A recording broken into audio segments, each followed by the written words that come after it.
The desert wind howls across the Iraqi sands, carrying whispers of a story older than the ruins it buries.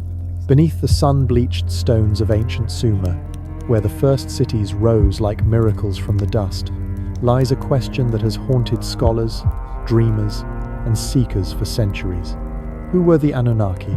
In the myths of the world's earliest civilization, they are described as divine beings, gods who descended from the heavens to shape humanity's destiny.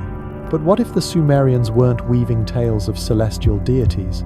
What if they were preserving memories of something far stranger, beings from another world, teachers from beyond the stars, whose knowledge seeded the foundations of civilization itself? Welcome to the mystery that begins our journey. Mr. H from Mystery History for Sleep, inviting you to close your eyes and drift into the enigma of the Anunnaki, because in their story, we might find the key to a truth we've been trying to forget for 5,000 years. The Sumerians called them those who came down from heaven. The word Anunnaki breaks apart in their ancient tongue: Anu, the sky god, and Ki, the earth. Together, it suggests offspring of the sky, God upon the earth, or, more provocatively, those of princely seed who descended. The texts are clear: they were not born among humanity, nor did they emerge from the rivers or mountains like the spirits of other cultures. They arrived. They came from above, bearing gifts of knowledge that transformed nomadic tribes into builders of cities, scribes of laws, and observers of the stars. But who were they, really? Were they gods, as the priests of Uruk claimed, their voices echoing in Ziggurat shadows? Or were they something else, visitors perhaps, whose origins were lost in the translation of clay tablets pressed by hands long turned to dust? In 1849, Sir Austen Henry Layard stood in the ruins of Nineveh, unearthing the first fragments of Sumerian literature from beneath centuries of sand. Among the shattered tablets, he found the Enuma Elish, the Babylonian creation epic rooted in older Sumerian tales. The text spoke of the Anunnaki as divine architects, shaping the world with deliberate precision. They taught humanity to write, to calculate, to build canals that tamed the wild rivers. They delivered the myth divine decrees or cosmic principles that governed everything from kingship to craftsmanship. Layard, brushing dirt from the cuneiform wedges, felt a chill as he read descriptions of beings who seemed less like mythic gods and more like instructors with a curriculum. The Enuma Elish didn't describe divine miracles but systematic processes: how to mix clay for tablets, how to align temples with the stars, how to organize societies with laws and hierarchies. It read like a manual, not a hymn. The mystery deepened as scholars like Dr. Samuel Noah Kramer, decades later, in 1956, pored over thousands of tablets in the University of Pennsylvania's basement archives. Kramer, a pioneer in Sumerology, translated texts that described the Anunnaki with unsettling specificity. In the myth Enki and the World Order, Enki, the god of wisdom, traveled from city to city, assigning roles with the precision of a project manager. To Eridu, he gave irrigation techniques, detailing the depth of canals and the spacing of water gates. To he delivered protocols for brick production, specifying ratios of clay to straw. To Nippur, he assigned astronomical observations, with instructions for tracking Venus's 8-year cycle. Kramer's hands trembled as he realized these were not vague divine proclamations but technical directives, as if Enki were a consultant dispatched to ensure a civilization ran smoothly. The Anunnaki didn't just inspire, they engineered. But what if this engineering wasn't divine? In the 1970s, a controversial figure named Zecharia Sitchin proposed a radical interpretation that sent ripples through both academic circles and fringe communities. Sitchin, studying the same texts as Kramer, argued that the Anunnaki were not gods, but extraterrestrial beings from a planet called Nibiru, orbiting beyond the known solar system. According to Sitchin, they arrived on Earth 450,000 years ago, seeking gold to stabilize their planet's atmosphere. They genetically engineered early humans to serve as laborers, then taught them the arts of civilization to ensure their survival. Sitchin pointed to the Atrahasis, a Sumerian flood myth, which describes the Anunnaki creating humans from clay mixed with divine essence. To Sitchin, this was no metaphor, it was a description of genetic manipulation, with clay representing organic material and divine essence, the DNA of an advanced species. Sitchin's theories were dismissed by mainstream scholars as speculative fiction, his translations criticized for inaccuracies. Yet, even his critics couldn't deny the precision of certain Sumerian artifacts that seemed to support his claims. Take the cylinder seal VA 243, discovered in the ruins of Akkad and catalogued at the Vorderasiatisches Museum in Berlin. Dr.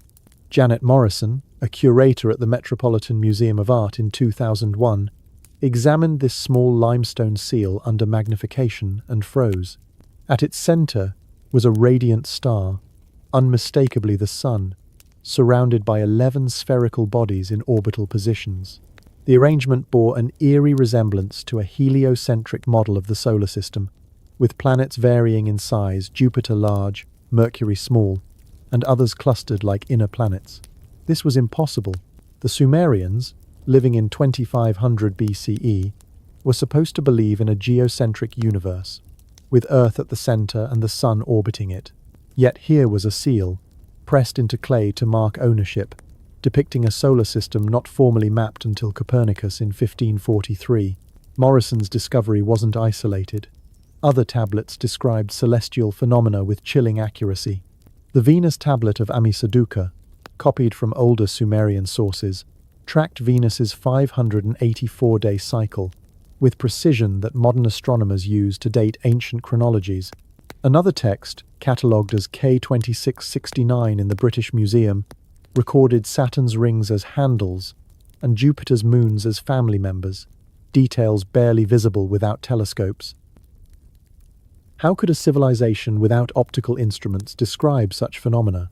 Sitchin argued that the Anunnaki, with advanced technology, provided this knowledge, teaching Sumerians to read the stars in ways that defied their era's limitations. Mainstream scholars countered that these were lucky observations, refined over centuries, but the absence of earlier, cruder astronomical records troubled Morrison.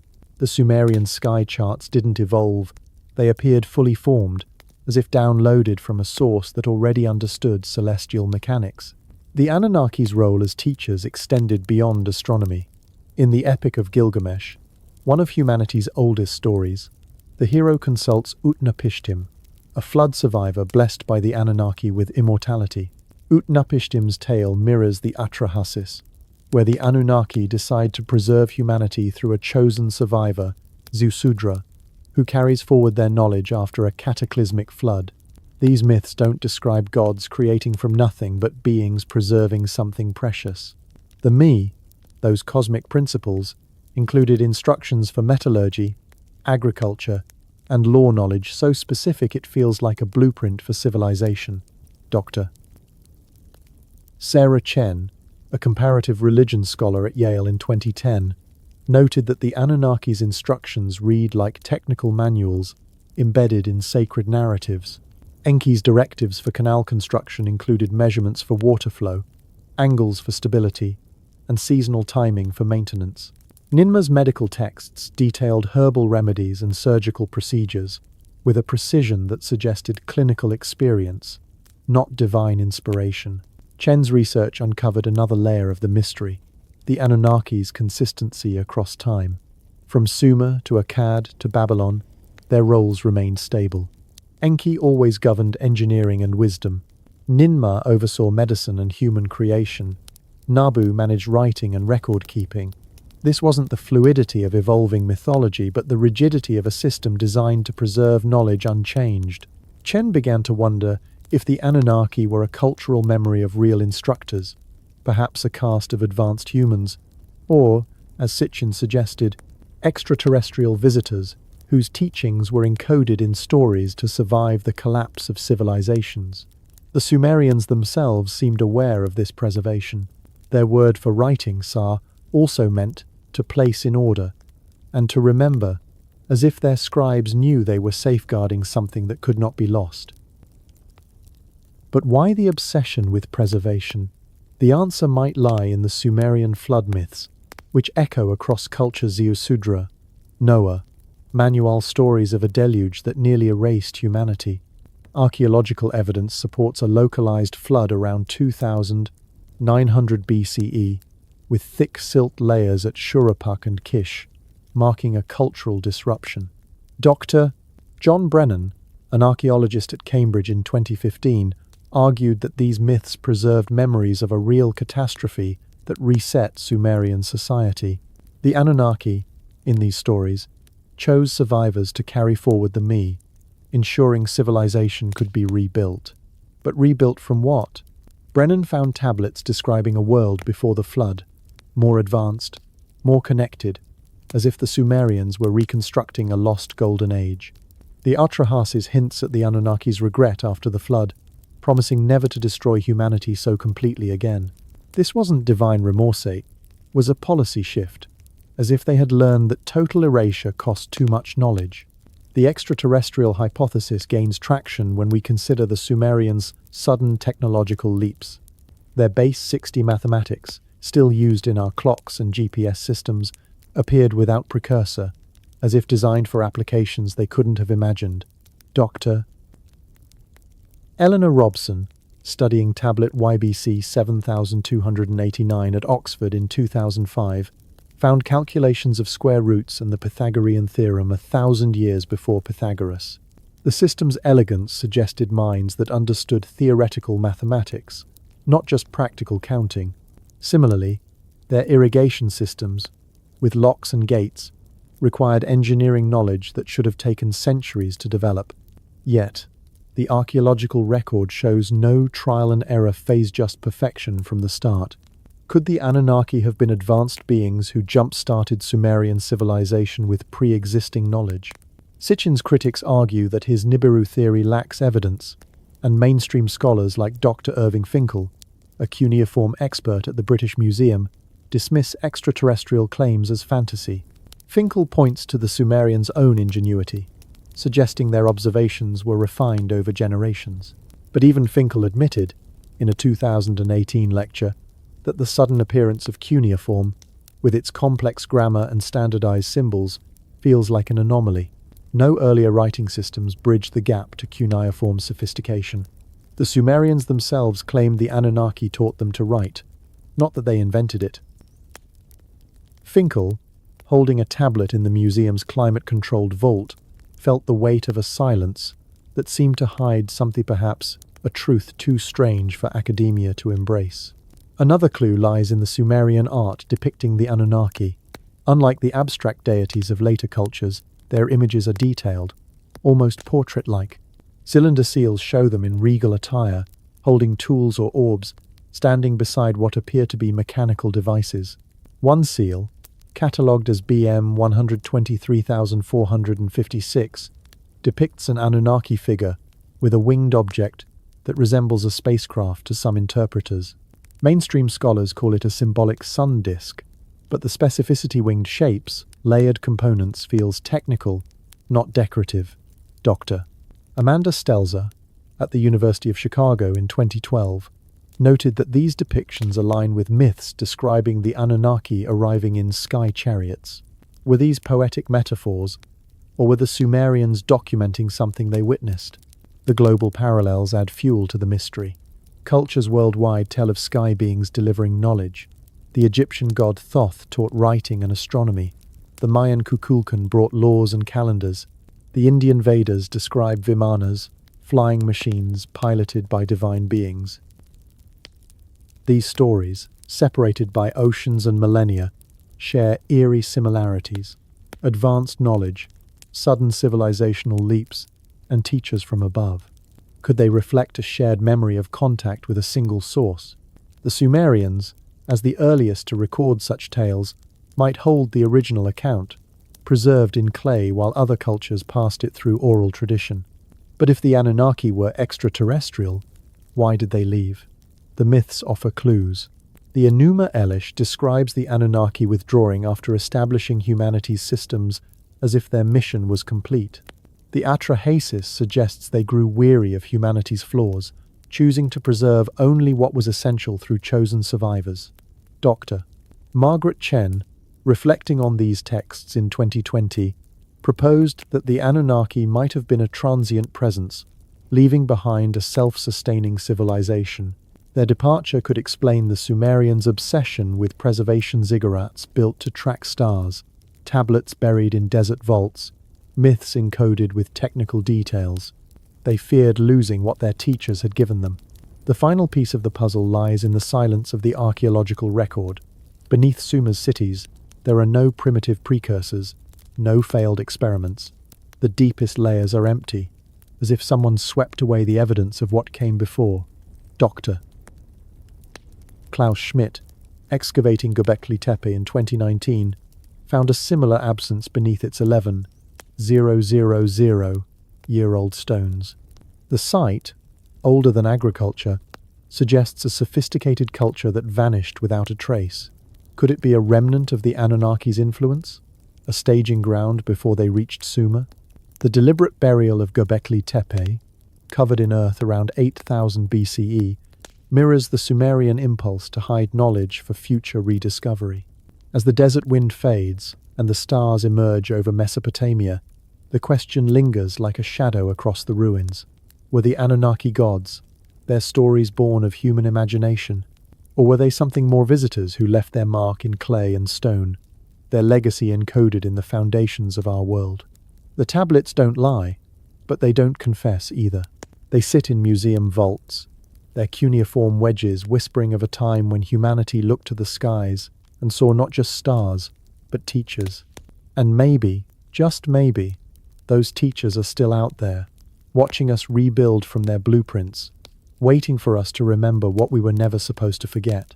Close your eyes, listeners of Mystery History for Sleep, and let the mystery of the Anunnaki carry you into the night, where the truth might be hidden in the silence between the stars.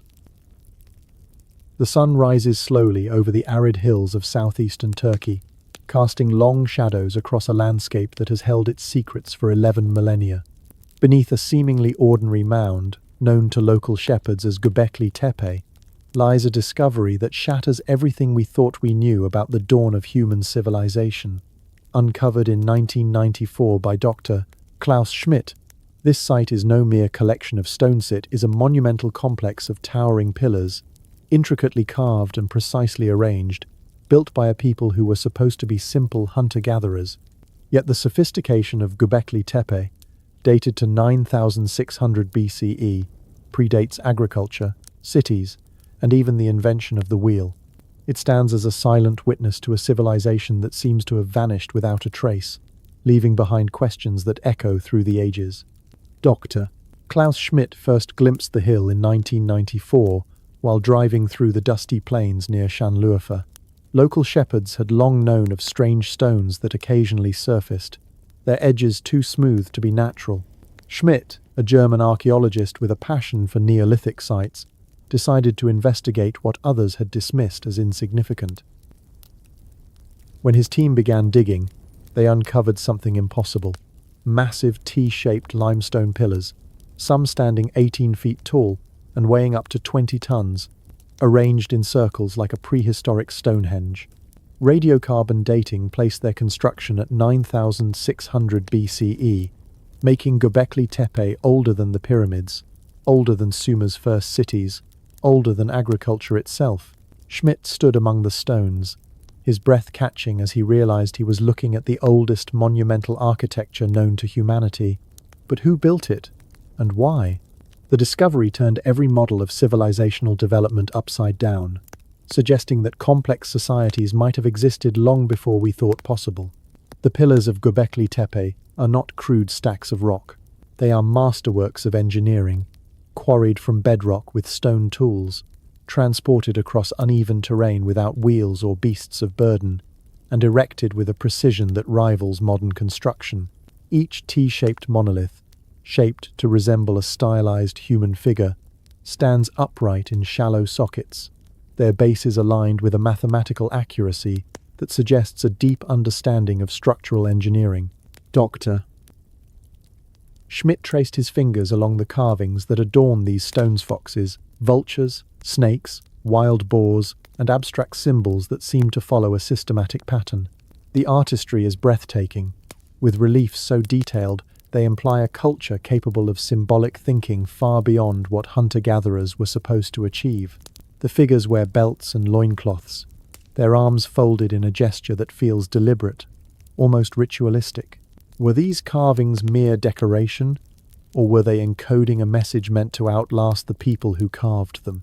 The mystery deepened as Schmidt's team excavated multiple stone circles, each one revealing refinements in technique and complexity. The site wasn't built in a single burst, but over centuries, with newer circles showing more elaborate carvings and larger pillars. Yet there was no evidence of permanent settlements nearby, no houses, no hearths, no signs of the agricultural infrastructure that should have supported such a massive undertaking. The builders of Göbekli Tepe appeared out of nowhere, constructed a complex that required thousands of laborers and decades of effort, then vanished back into the landscape. Schmidt, standing in the excavation pit in 2019, felt a chill as he considered the implications. This wasn't the work of a primitive tribe stumbling into architecture. It was the product of a society with institutional knowledge, capable of organizing large-scale projects and preserving their plans across generations. But where were the traces of that society? The astronomical alignments of Göbekli Tepe added another layer to the enigma. Several of the stone circles are oriented to track the rising of Sirius, the brightest star in the night sky, while others align with solstices and equinoxes. Dr. Martin Sweatman, a researcher at the University of Edinburgh in 2017, analysed the carvings and proposed that they might represent a prehistoric star map, with symbols corresponding to constellations visible 11,000 years ago. One pillar, known as the Vulture Stone, depicts a bird holding an orb, aligned with the constellation Scorpio as it appeared during the Younger Dryas period, a time of climatic upheaval around 800 BCE. The precision of these alignments suggests that the builders possessed systematic knowledge of celestial mechanics, a science we associate with later civilizations like Sumer or Egypt. How did hunter-gatherers, supposedly focused on survival, develop such sophisticated astronomy, and why did they pour their resources into building a monument to the stars? The carvings themselves hint at a deeper purpose. The Anomalians, Scorpions, Cranesair, not random but seem to follow a narrative logic, perhaps encoding myths or astronomical events. Dr. Schmidt noted a recurring motif of human-like figures, their features stylized but anatomically precise, as if carved from direct observation. Some researchers, like Dr. Andrew Collins in 2014, suggested these figures might represent the builders' ancestors, perhaps their teachers, beings revered as divine or otherworldly.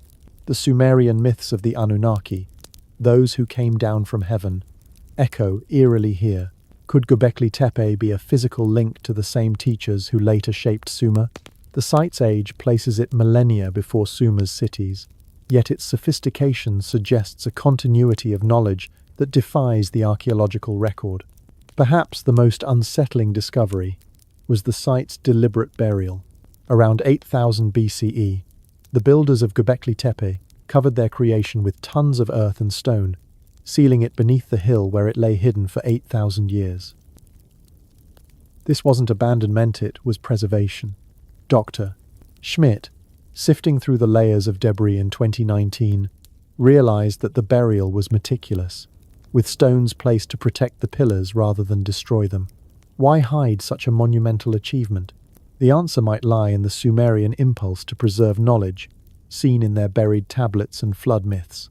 The builders of Göbekli Tepe, like the Sumerians millennia later, seemed to understand the fragility of human memory. They buried their temple as a time capsule, trusting that future generations would uncover it when they were ready to understand its message. But what was that message? And who was it meant for? The absence of a developmental phase at Göbekli Tepe is what troubles archaeologists most. Every other ancient site shows a progression: crude early structures giving way to refined ones, simple tools evolving into complex technology. But Göbekli Tepe appears fully formed, with no primitive precursors. Dr. Ian Hodder, an archaeologist at Stanford in 2018, noted that the site challenges the standard narrative that agriculture enabled complex societies. Instead, Göbekli Tepe suggests that monumental architecture might have driven the development of agriculture as communities gathered to build and maintain the site, necessitating food surplus and social organization. But this raises a deeper question. How did a pre-agricultural society acquire the knowledge to plan and execute such a project? Were they taught by a culture we've yet to discover?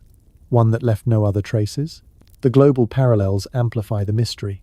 Across the world, other megalithic sites, Stonehenge, the Maltese temples, the Yonaguni monument in Japan share features with Göbekli Tepe, massive stones, astronomical alignments, and an absence of clear precursors. Dr.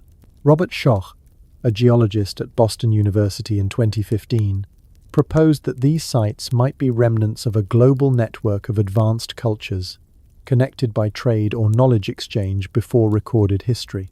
The Sumerian myths of the Anunnaki, with their tales of sky teachers, resonate with similar stories in Egypt, where Thoth delivered writing, or in Mesoamerica, where Quetzalcoatl taught astronomy. Could Göbekli Tepe be a node in this lost network, a place where knowledge was encoded in stone to survive a cataclysm we can only glimpse in myths? The Younger Dryas period, around 10,800 BCE, offers a clue. This era of sudden climate change, marked by floods and cold snaps, may have disrupted early human societies. Dr. Sweatman's analysis of Göbekli Tepe's carvings suggests they record a comet impact around this time, an event that could have triggered the climatic upheaval. The vulture stone might depict this catastrophe, with symbols representing a cosmic event that reshaped the world. The Sumerian flood myths, appearing millennia later, could be an echo of this memory, preserved through oral traditions until cuneiform captured them in clay. If Göbekli Tepe's builders survived such a disaster, their decision to bury the site might reflect a fear of another collapse, a determination to protect their knowledge for a future they couldn't guarantee. The carvings also hint at a spiritual or ritual purpose. The animals and humanoid figures suggest a cosmology, a way of understanding the universe that integrated the natural and celestial worlds. Dr. Eda Özdoğan, a Turkish archaeologist in 2020, proposed that Göbekli Tepe was a ceremonial center where rituals reinforced social bonds and preserved knowledge through performance. The pillars, with their human-like forms, might represent ancestors or deities, perhaps even the Anunnaki-like figures later revered by Sumerians. But the absence of domestic remains no homes, no tools for daily life suggests that Göbekli Tepe wasn't a city but a sanctuary, a place where knowledge was safeguarded through sacred acts. This aligns with the Sumerian practice of embedding technical instructions in myths, as if both cultures understood that stories and stones outlast empires. The silence of Göbekli Tepe is deafening. For 8,000 years it lay hidden while civilizations rose and fell. Sumer built its ziggurats, Egypt raised its pyramids, Rome conquered the Mediterranean. Yet none knew of the hill in Turkey that predated them all. Dr. Schmidt, standing among the pillars in his final excavation season, felt the weight of that silence. The site was a message, carved with a purpose we can't fully decipher. Its builders knew something about the fragility of human achievement, the ease with which knowledge can be lost. They built Göbekli Tepe to endure, not just as a temple but as a library in stone, encoding wisdom in symbols and alignments that could survive millennia. What haunts modern researchers is the possibility that Göbekli Tepe isn't unique. Other sites, like Karahan Tepe, also in Turkey, and dated to a similar period, show comparable sophistication. Dr. Necmi Karul, excavating Karahan in 2021, found smaller T-shaped pillars and enclosures, suggesting a regional tradition of monumental construction. If multiple sites existed, what else lies buried beneath the Earth's surface, waiting to rewrite our history? The Sumerians, appearing 6,000 years later, share Göbekli Tepe's obsession with preservation tablets buried in vaults, ziggurats aligned with stars, myths of teachers from the sky. Could Sumer have been a continuation of this tradition, a second attempt to rebuild what Göbekli Tepe's builders lost? As the stars wheel above the Turkish hills, Göbekli Tepe stands as a challenge to everything we believe about our origins. It whispers of a civilization that knew how to carve stone and read the heavens before humanity was supposed to dream of such things.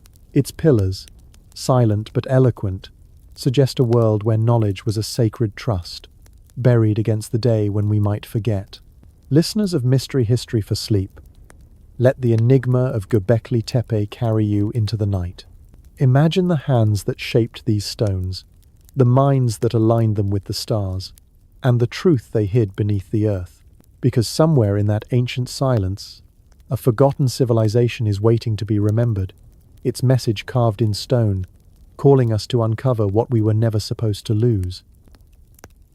The Iraqi desert stretches endlessly under a merciless sun, its sands hiding secrets older than memory itself.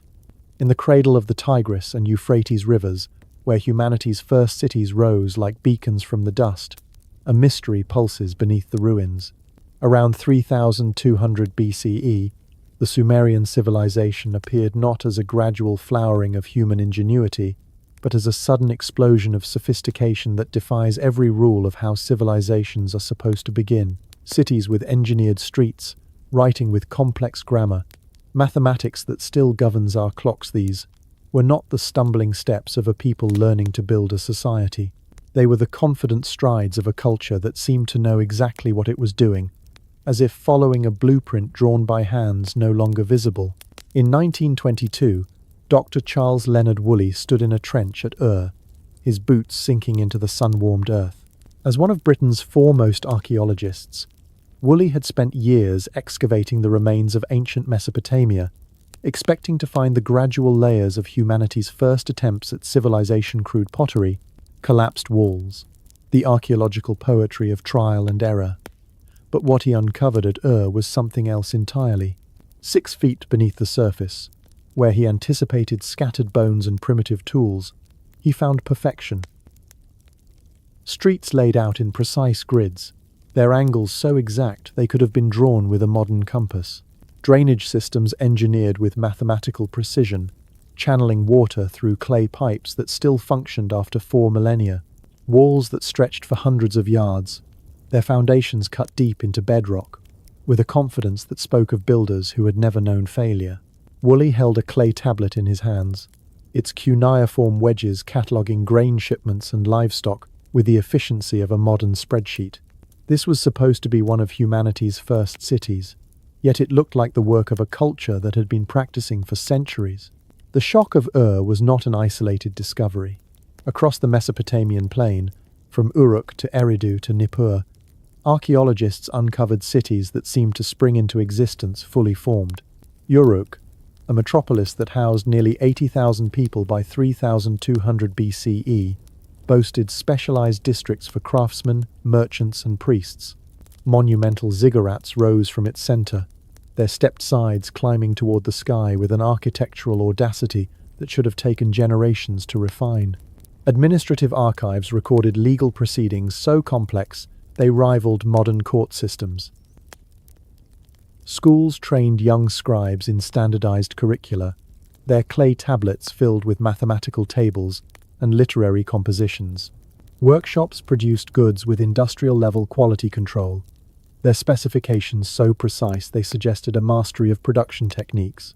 Woolley, sketching these finds in his tent by lamplight, felt a growing unease. Civilizations don't emerge like this. They stumble, they falter, they leave behind the debris of their mistakes. But Sumer's earliest layers showed no such debrisonly, a blueprint executed with uncanny precision. The absence of a developmental phase is what haunts archaeologists most. Every other ancient culture leaves a trail of learning in the earth. In Egypt, pre-dynastic villages evolve into the unified kingdom over centuries, with crude mud huts giving way to stone temples. In China, Neolithic settlements gradually develop into the Shang dynasty, their pottery and tools showing steady improvement.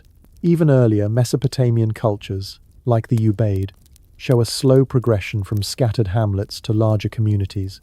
But Sumer breaks this pattern. Its cities appear with sophisticated infrastructure from the start, as if someone had pressed a switch and activated a fully designed society. Dr.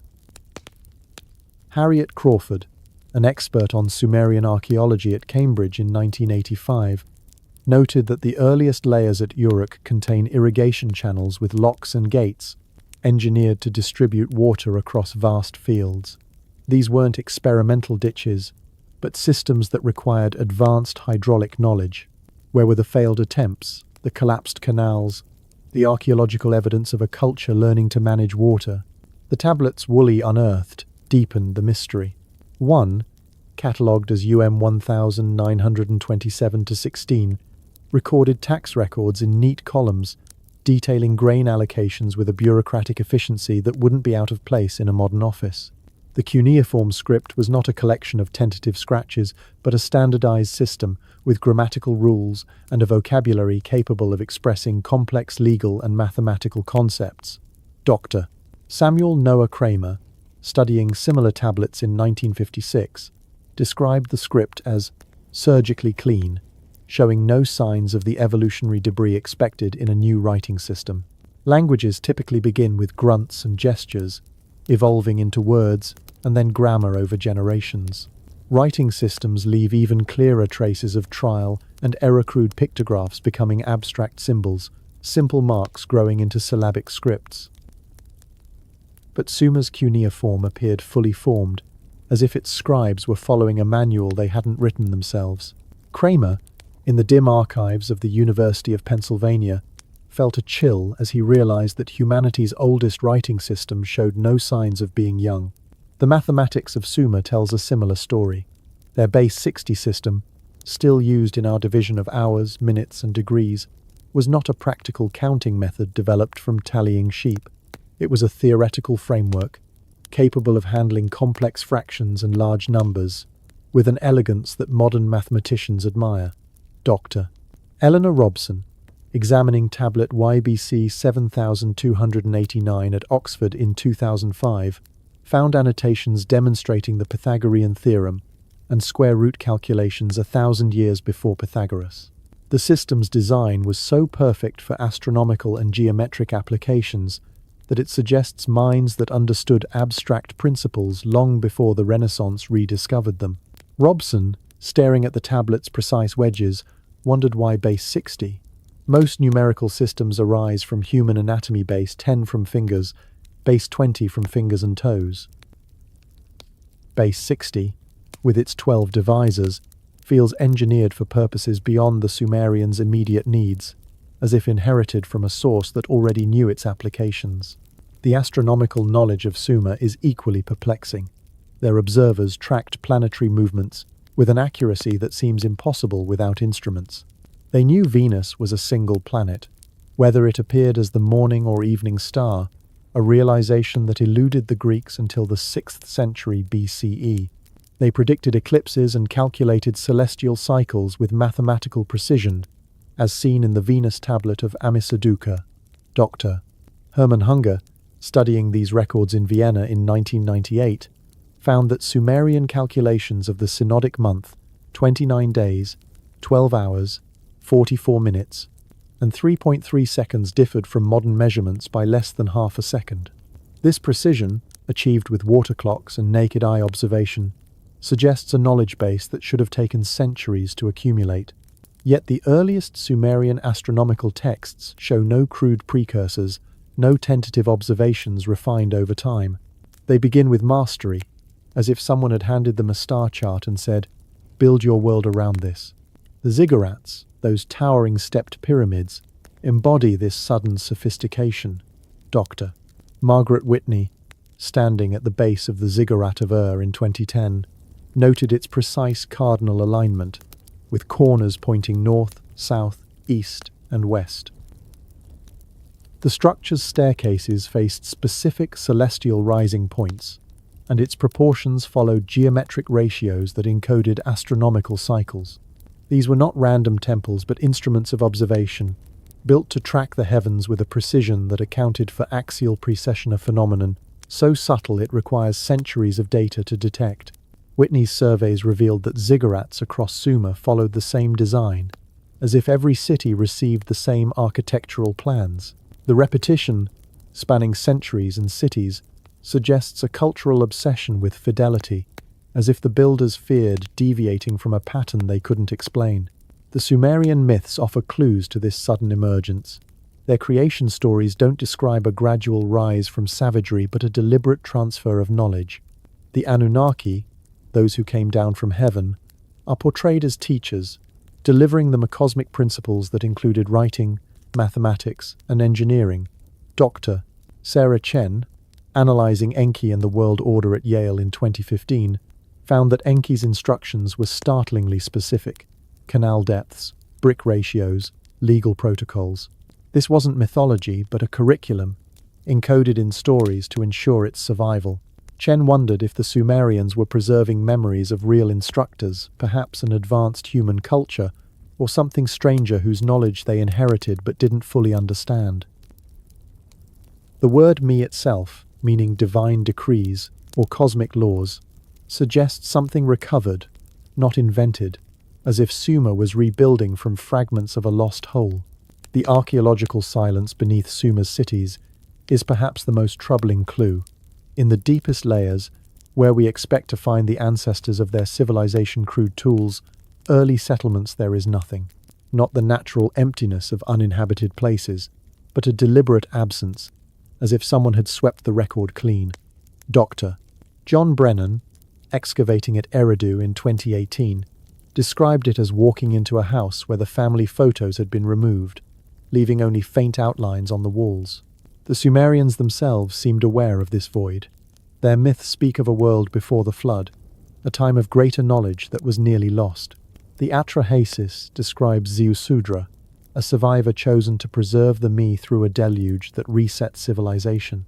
Brennan, sifting through flood layers dated to 2900 BCE, found evidence of a cultural disruption, sophisticated settlements replaced by simpler ones. Yet the Sumerians who rebuilt afterward wielded knowledge far beyond what survivors should possess, as if they were working from a partial blueprint. This absence of precursors raises a chilling possibility. What if Sumer wasn't humanity's first civilization but its first reconstruction? The Ubaid culture, predating Sumer by centuries, shows gradual development, but its villages are modest compared to Sumer's sudden urban explosion. Could Sumer have inherited its systems from a culture that vanished, leaving only myths and buried tablets? The parallels with Göbekli Tepe, 6,000 years earlier, are striking. That Turkish site, with its carved pillars and astronomical alignments, suggests a pre-agricultural society with advanced knowledge buried deliberately to preserve it. Dr. Klaus Schmidt, reflecting on Göbekli Tepe in 2019, wondered if its builders were the Sumerians' distant predecessors, their knowledge passed down through oral traditions until cuneiform could capture it. The Sumerians' obsession with preservation tablets buried in vaults, ziggurats built to last millennia mirrors this earlier act of burial, as if both cultures feared the same fate. Oblivion. The global context deepens the mystery. Other ancient civilizations like Egypt and the Indus Valley show developmental phases, but Sumer stands alone in its abruptness. Yet their myths echo Sumer's tales of sky teachers: Thoth in Egypt, the Apkallu in Mesopotamia, the Seven Sages in India. These stories, separated by vast distances, suggest a shared memory of knowledge delivered from above. Dr. Amanda Stelzer, studying comparative mythology in Chicago in 2020, noted that these teacher figures often arrive after a catastrophe, as if tasked with rebuilding. Could Sumer have been the first to record this memory in writing, preserving a truth that other cultures kept only in song and story? The Enuma Elish describes the Anunnaki establishing order from chaos, not creating but restoring. This language of reconstruction feels like a confession, as if the Sumerians knew they were not inventors but inheritors. The implications are staggering. If Sumer emerged from a lost source, how much of human history lies buried beneath our assumptions? The Sumerians built cities, wrote laws, and mapped the stars with a confidence that suggests they were following instructions. But whose? The silence of the archaeological record offers no answers, only questions that linger like the desert wind. Dr. Woolley, standing in Ur's ruins, felt the weight of that silencier deliberate quiet, as if the past had been erased to hide something too vast to comprehend. The Sumerians left us their cities, their tablets, their myths, but also a warning. Knowledge is fragile, and civilizations can vanish, leaving only echoes of what they knew. Imagine the hands that laid those first stones, the minds that wrote those first words, and the truth they buried in the sand. Because somewhere in that silence, a forgotten chapter of humanity waits to be uncovered, whispering that we may be rebuilding a world we've already lost. The air in the basement archives of the University of Pennsylvania is cool and still, heavy with the scent of ancient clay. Rows of shelves stretch into the shadows, cradling thousands of tablets inscribed with wedge-shaped marks that whisper secrets from a world long gone. These are the Cuneiform tablets of Sumer, humanity's first attempt at written communication, pressed into wet clay around 3200 BCE. But as Dr. Samuel Noah Kramer stood in this subterranean vault in 1956, his fingers tracing the precise incisions of a tablet catalogued as UM 1927-18, he felt a shiver that wasn't from the chill. The script before him wasn't the crude scribbles of a civilization learning to write. It was a masterpiece, a fully formed system of grammar, syntax, and vocabulary that seemed to emerge from nowhere. The Sumerians didn't invent writing as much as they inherited it, as if their cuneiform was not a new creation but a backup drive, preserving knowledge from a source lost to time. Kramer, a pioneer in Sumerology, had spent decades deciphering these tablets, coaxing meaning from their wedge-shaped marks. Each tablet was a window into the Sumerian world tax records, legal contracts, hymns, and mathematical tables, all written with a precision that defied explanation. The tablet in his hands recorded a grain transaction between merchants in ancient Ur, its columns organized with bureaucratic efficiency, its language dense with technical terms and legal clauses. The cuneiform script, named for the Latin cuneus meaning wedge, was not a tentative experiment but a sophisticated technology for capturing human thought. Its symbols, pressed into clay with a reed stylus, followed grammatical rules so complex they could rival a modern linguistics textbook. Kramer set the tablet down, his heart racing. How does a civilization invent perfection on its first try? The question gnawed at him, growing louder with each tablet he translated, whispering that cuneiform wasn't humanity's first writing system, it was its first attempt to save something far older. The conventional story of writing's origin is neat and logical, a tale told in every archaeology classroom. Around 3200 BCE, Sumerian merchants, faced with increasingly complex trade, needed to track transactions. Simple pictographs, representing objects like grain or cattle, evolved into abstract symbols, then into sounds, and finally into a full writing system. It's a tidy narrative, suggesting a gradual progression from crude marks to sophisticated script. But the archaeological record tells a different story. Dr. Denise Schmont-Besserat, studying Mesopotamian artifacts in the 1970s, found early clay tokens used for counting, but these were sporadic, inconsistent, and bore no clear developmental link to cuneiform's complexity. The earliest cuneiform tablets, like those from Uruk, aren't primitive scratches, they're standardized records, complete with mathematical calculations, legal terminology, and narrative poetry. Kramer, pacing the archive's dimly lit corridors, saw no evolutionary debris, no failed experiments, no transitional forms. Cuneiform appeared fully realized, as if someone had downloaded an entire linguistic operating system into Sumerian consciousness. The sophistication of cuneiform is staggering. The script could express everything from mundane accounting to cosmic mythology, its symbols adaptable to multiple languages: Sumerian, Akkadian, Hittite. Dr. Irving Finkel, a cuneiform expert at the British Museum in 2018, described it as a universal technology, capable of recording complex ideas with a clarity that survived millennia. One tablet, catalogued as BM 145,793, contained a legal dispute over water rights in Lagash, its syntax flawless, its vocabulary precise enough to handle negotiations involving multiple parties and standardized measurements. Another, from the Edubath Sumerian tablet houses, or schools, showed students memorizing thousands of lines of text, from multiplication tables to religious hymns. These weren't exercises in experimentation but in preservation, as if the scribes were tasked with safeguarding a system they didn't create. Finkel, holding a tablet in the museum's vault, felt a chill. The script's elegance suggested a confidence born of experience, not invention. The Sumerians themselves seemed to know their writing was not their own. Their myths described cuneiform as a gift from the Anunnaki, those who came down from heaven. In the Enki and the world order, the god Enki bestows writing as part of the cosmic principles that govern civilization.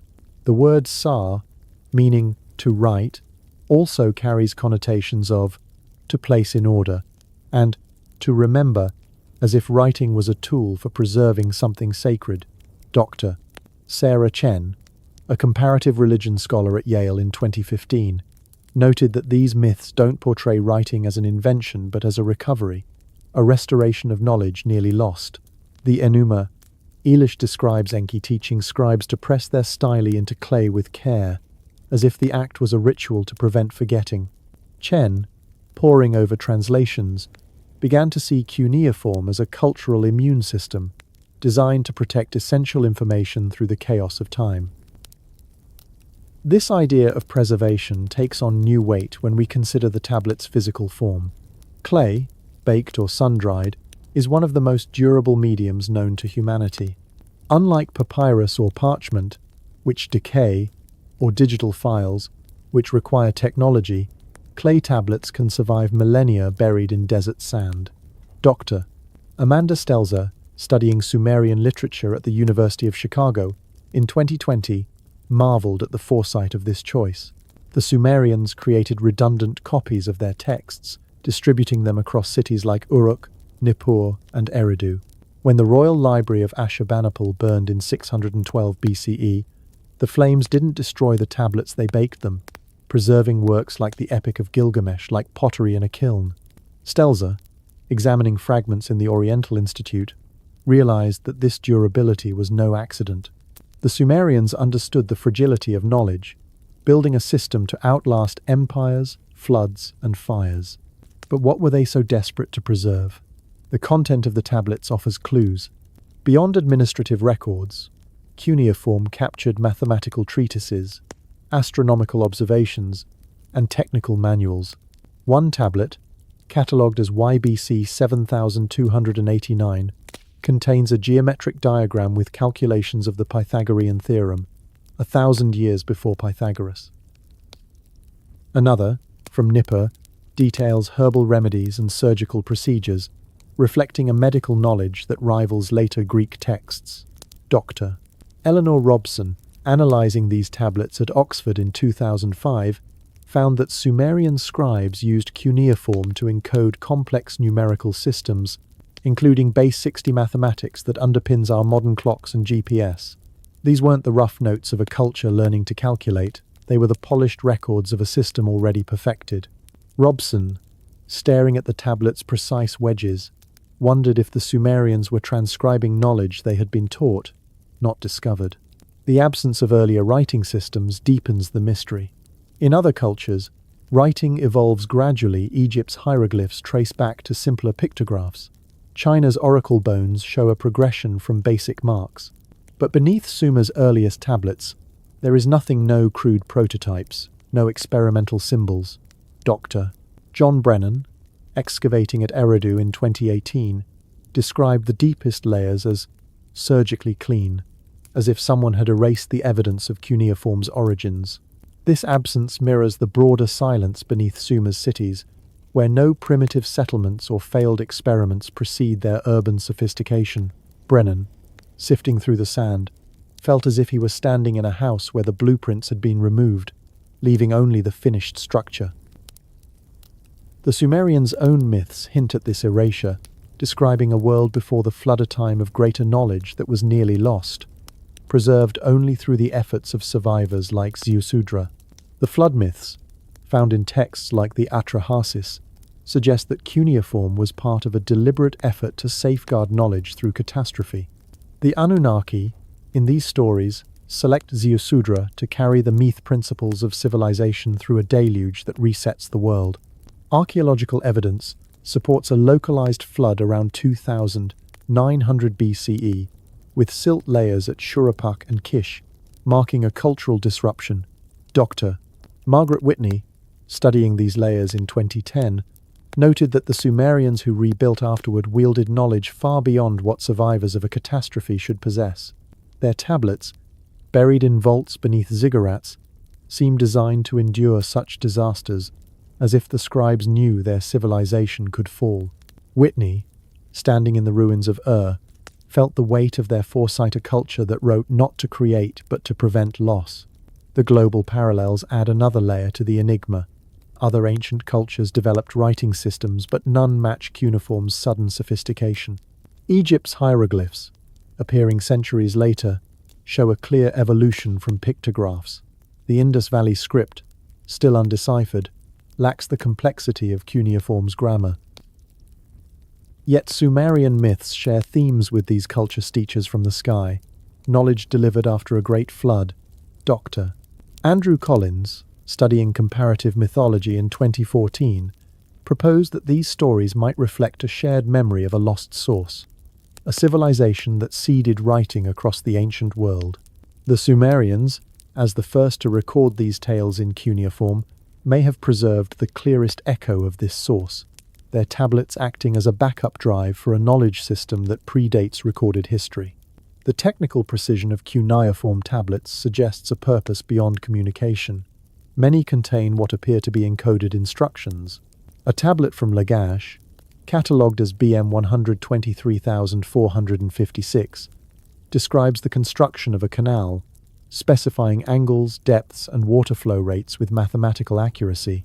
Another, from Uruk, outlines astronomical observations, tracking Venus's cycle with a precision that modern astronomers use to calibrate ancient chronologies. Dr. Sarah Chen, analyzing these texts in 2015, saw them as more than records. They were manuals, designed to guide future generations in rebuilding what was lost. The Sumerian schools, or Ejuba, reinforced this preservation, training scribes to memorize vast corpora of texts, from legal codes to star charts. Chen, in her Yale office, began to see cuneiform as a cultural firewall, protecting knowledge against the fires of time. Yet much of this knowledge was lost. Dr. Irving Finkel, in the British Museum's vault in 2018, estimated that less than 20% of recovered cuneiform tablets have been fully translated. Thousands remain in storage, their secrets locked in unread wedges. The destruction of Sumerian libraries at Uruk, Nippur, Eridubi fire, conquest or neglect, erased countless texts. When Nineveh fell in 612 BCE, the burning of Ashurbanipal's library preserved some tablets by baking them, but others crumbled to dust. Finkel, holding a fragmented tablet, felt a quiet rage at the scale of the loss. For every surviving text, dozens more vanished, leaving gaps in our understanding of Sumer's origins. The untranslated tablets, sitting in museum vaults, might hold the key to cuneiform's true purpose the Sumerians hinted at in their myths, calling their writing a gift from the Anunnaki, a tool to remember what humanity was never meant to forget. The silence of those untranslated tablets is deafening. It echoes the silence beneath Sumer's cities, where no earlier scripts or cultures bridge the gap to cuneiform's complexity. Dr. Klaus Schmidt, reflecting on Göbekli Tepe in 2019, saw a parallel in its buried stones, a site 6,000 years older than Sumer, that also appeared without precursors. Could Göbekli Tepe's carvings, with their astronomical alignments and symbolic figures, be a proto-writing system, a precursor to cuneiform's wedges? The Sumerians' obsession with preservation burying tablets, encoding knowledge in myths mirrors Göbekli Tepe's burial, suggesting a shared fear of loss. Perhaps cuneiform was not an invention, but a reinvention, a system designed to capture a legacy that was already fading when the first stylus touched clay. As the archive's lights dim, the tablets sit in their climate-controlled silence, their wedges sharp against the clay. They are more than relics, they are a message, written by a civilization that understood the fragility of knowledge. The Sumerians, with their perfect cities and star charts, didn't stumble into writing. They wielded it like a weapon against oblivion, preserving a truth we can only glimpse in fragments. The night sky above ancient Mesopotamia in 3200 BCE was a canvas of infinite darkness, untainted by the glow of modern cities. Thousands of stars pierced the blackness, each a silent mystery beckoning the Sumerians who gazed upward from the flat rooftops of their mud-brick homes. Without telescopes, compasses, or even the concept of the wheel, they mapped the heavens with a precision that defies explanation, recording observations so accurate they rival modern calculations. Their star charts, etched into clay, tracked planets and predicted eclipses with a sophistication that seems impossible for a civilization just learning to write. How did they see what they saw? And who taught them to read patterns in the sky that would take other cultures millennia to discern? In 1998, Dr. Hermann Hunger stood in the quiet of Vienna's Academy of Sciences, his hands trembling as he held a photograph of a tablet catalogued as VAT 4956. This Babylonian artifact, copied from older Sumerian records, contained an astronomical diary for the year 568 BCE, detailing planetary positions, lunar phases, and stellar configurations. But what stopped Hunger's breath wasn't its age, it was its accuracy. The tablet recorded the synodic month, the time between successive full moons, as 29 days, 12 hours, 44 minutes, and 3.3 seconds. Modern astronomy places it at 29 days, 12 hours, 44 minutes, and 9 seconds, a difference of less than half a second. Achieved by a people using water clocks and shadows, this precision suggested a knowledge base far beyond their tools. Hunger, staring out at the Vienna skyline, felt a vertigo that mirrored the awe of those ancient stargazers, who seemed to see infinity with nothing but their eyes and clay. The Sumerians' astronomical achievements were not isolated anomalies.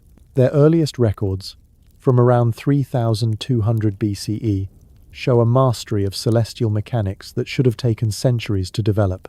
They distinguished planets from stars, recognizing that Venus, Mercury, Mars, Jupiter, and Saturn followed unique paths across the sky.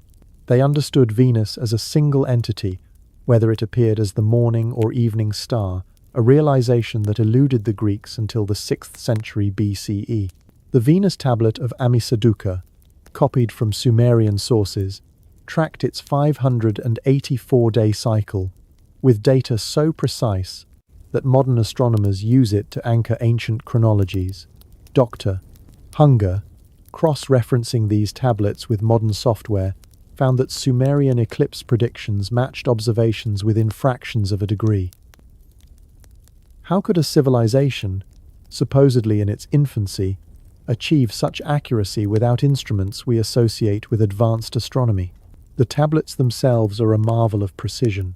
One, catalogued as K2669 in the British Museum, describes Saturn's rings as handles and Jupiter's moons as family members, details barely discernible without magnification. Another, from Nippur, records the precession of the equinoxes, a slow wobble of Earth's axis that shifts stellar positions over centuries.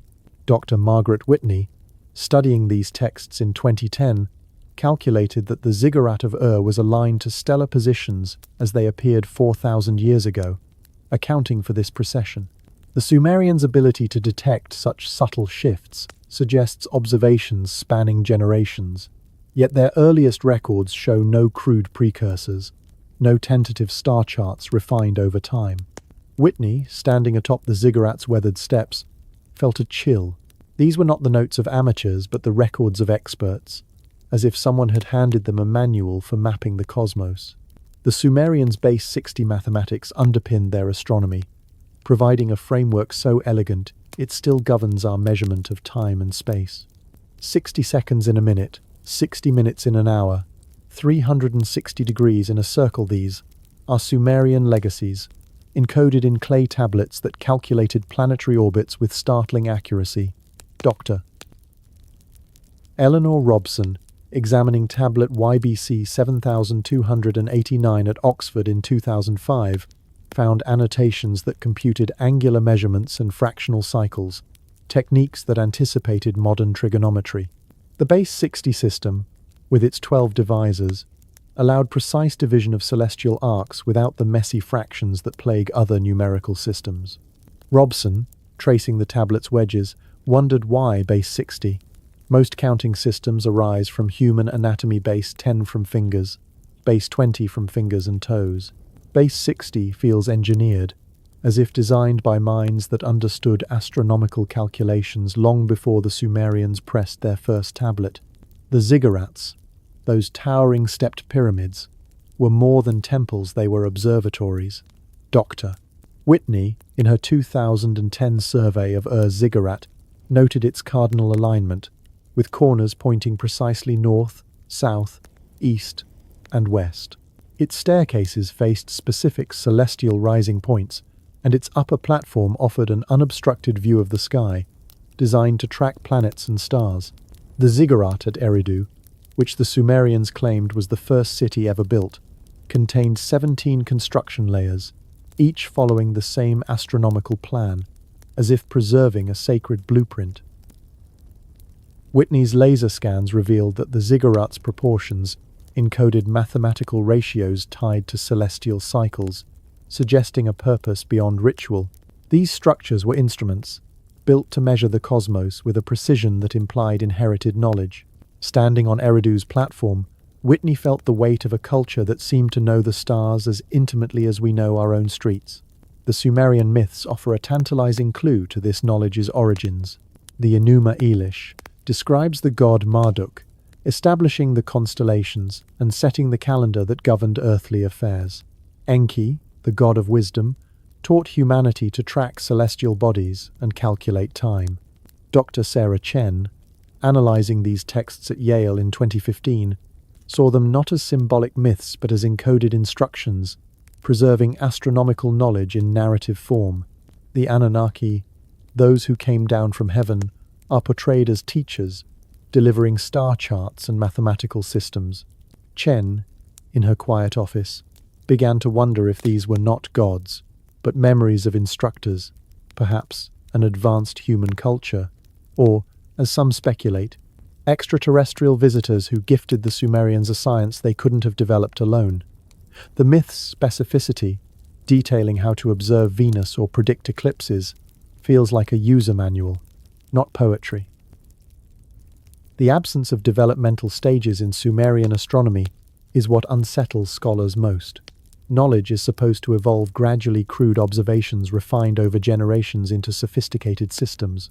But Sumer's earliest star charts are also its most accurate. Later, Babylonian and Assyrian copies, like VAT 4956, show declining precision, as if each generation understood less than the one before. Dr. Hunger, in his 1998 study, described this as knowledge degrading like a photocopy of a photocopy, losing clarity with each retelling. The Sumerians' first tablets, from Uruk and Nippur, contain observations of planetary motions and eclipse cycles that rival modern data, with no evidence of the trial and error phase expected in a new science. Hunger, sitting in Vienna's growing darkness, felt a question forming: if the Sumerians didn't build this knowledge through observation, who did? The global parallels deepen the mystery. Cultures worldwide tell of sky teachers delivering astronomical knowledge. In Egypt, Thoth taught the measurement of time and stars. In Mesoamerica, Quetzalcoatl brought calendars aligned with celestial events. The Indian Vedas describe sages who mapped the heavens with mathematical precision. Dr.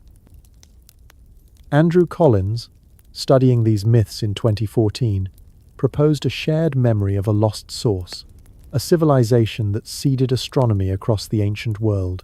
The Sumerians, as the first to record these tales in cuneiform, may have preserved the clearest account. Their tablets, buried in desert vaults, suggest a deliberate effort to protect this knowledge, as if they feared its loss. Collins, comparing Sumerian star charts to Vedic texts, wondered if a single forgotten culture once connected these distant peoples, its legacy fragmented by time. The archaeological silence beneath Sumer's observatories is haunting.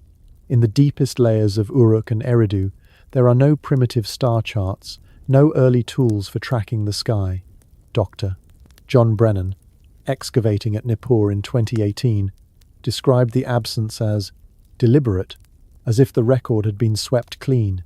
This mirrors the silence at Göbekli Tepe, a 9600 BCE site in Turkey, with pillars aligned to Sirius and solstices.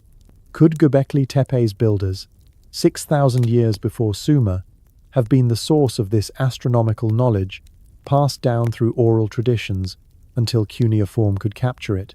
Brennan, sifting through Nippur's sand, felt as if he was standing on the edge of a lost world, its secrets buried just beyond reach. The Sumerians' astronomy was not just academic, it shaped their entire civilization.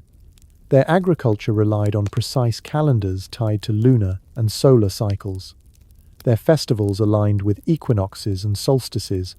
Their kings claimed legitimacy through celestial portents, as if the stars themselves endorsed their rule. Dr. Amanda Stelzer, studying Sumerian culture in Chicago in 2020, noted that this integration suggests a deep understanding of the cosmos, not as a distant spectacle but as a framework for life.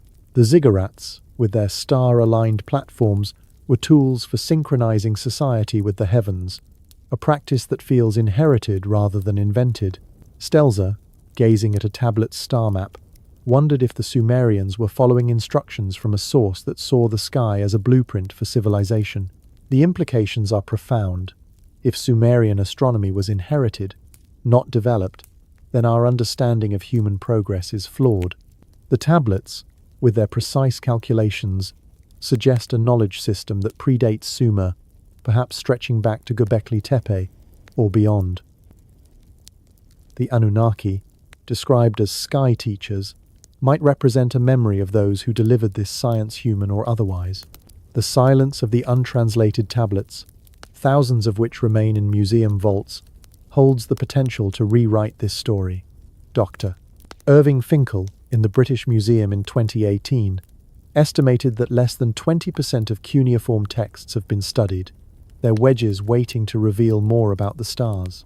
As the stars wheel above modern Iraq, the Sumerians' observations endure, their legacy ticking in our clocks, guiding our satellites. Imagine the scribes on their rooftops, mapping infinity with clay and starlight, preserving a truth we're still struggling to understand. Because in those ancient wedges, a forgotten sky waits to be rediscovered, whispering that we may be seeing through eyes that once belonged to someone else. The clock on your wall ticks softly, its second hand sweeping through 60 increments to mark a minute, 60 minutes to an hour, a rhythm so familiar it's invisible.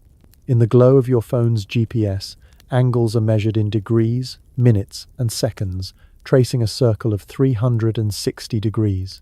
These systems, woven into the fabric of modern life, feel as natural as breathing, yet their origins lie in the sun-scorched plains of ancient Sumer, 5,000 years ago. Around 3200 BCE, the Sumerians developed a base 60 mathematical system so elegant and enduring that it governs how we measure time and space today.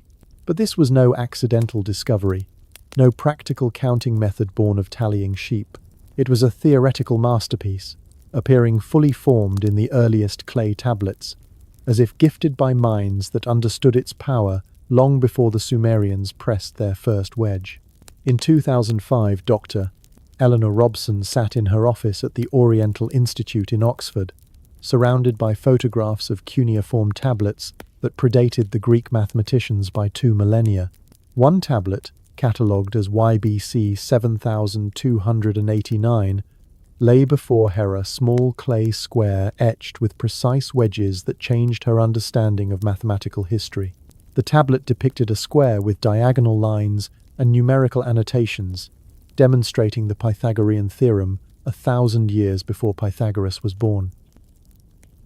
The calculations, performed in base 60 arithmetic, showed an approximation of the square root of 2, accurate to multiple decimal places.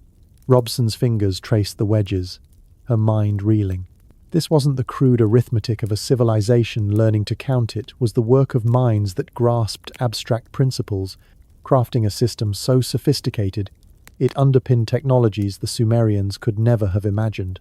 The base 60 system, or sexagesimal, is a mathematical marvel. Unlike base 10, which derives from counting on fingers, or base 20, which includes toes, base 60 has no obvious origin in human anatomy. Its power lies in its divisibility. 60 can be divided by 1, 2, 3, 4, 5, 6, 10, 12, 15, 20, 30, and 60, making it ideal for precise calculations involving fractions and angles.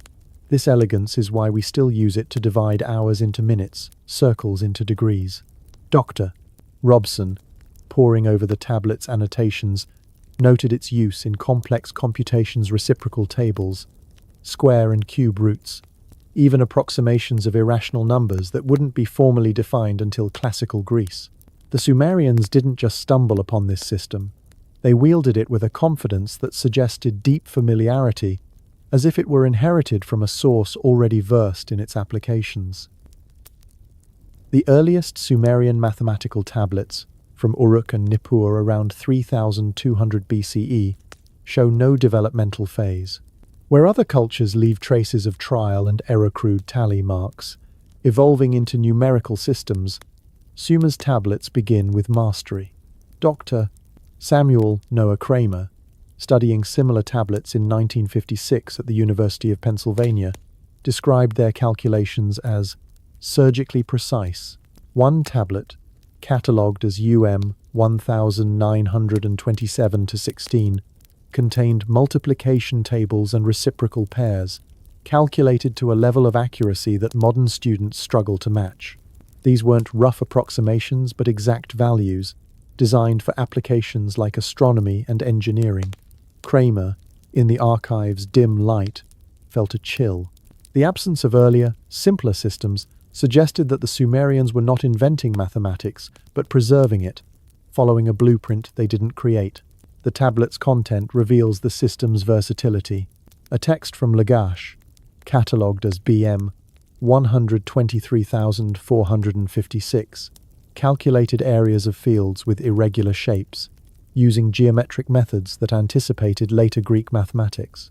Another, from Eridu, computed volumes for ziggurat construction, incorporating ratios that aligned with celestial cycles. Dr. Margaret Whitney, examining these tablets in 2010, noted that the ziggurat of Ur's proportions followed base 60 ratios, its angles and heights encoding astronomical measurements. The system's precision allowed Sumerian architects to align their temples with stars like Sirius, accounting for axial precession, a phenomenon requiring centuries of observation.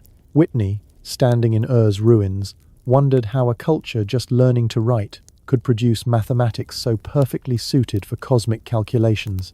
The Sumerian myths offer a clue to this mystery.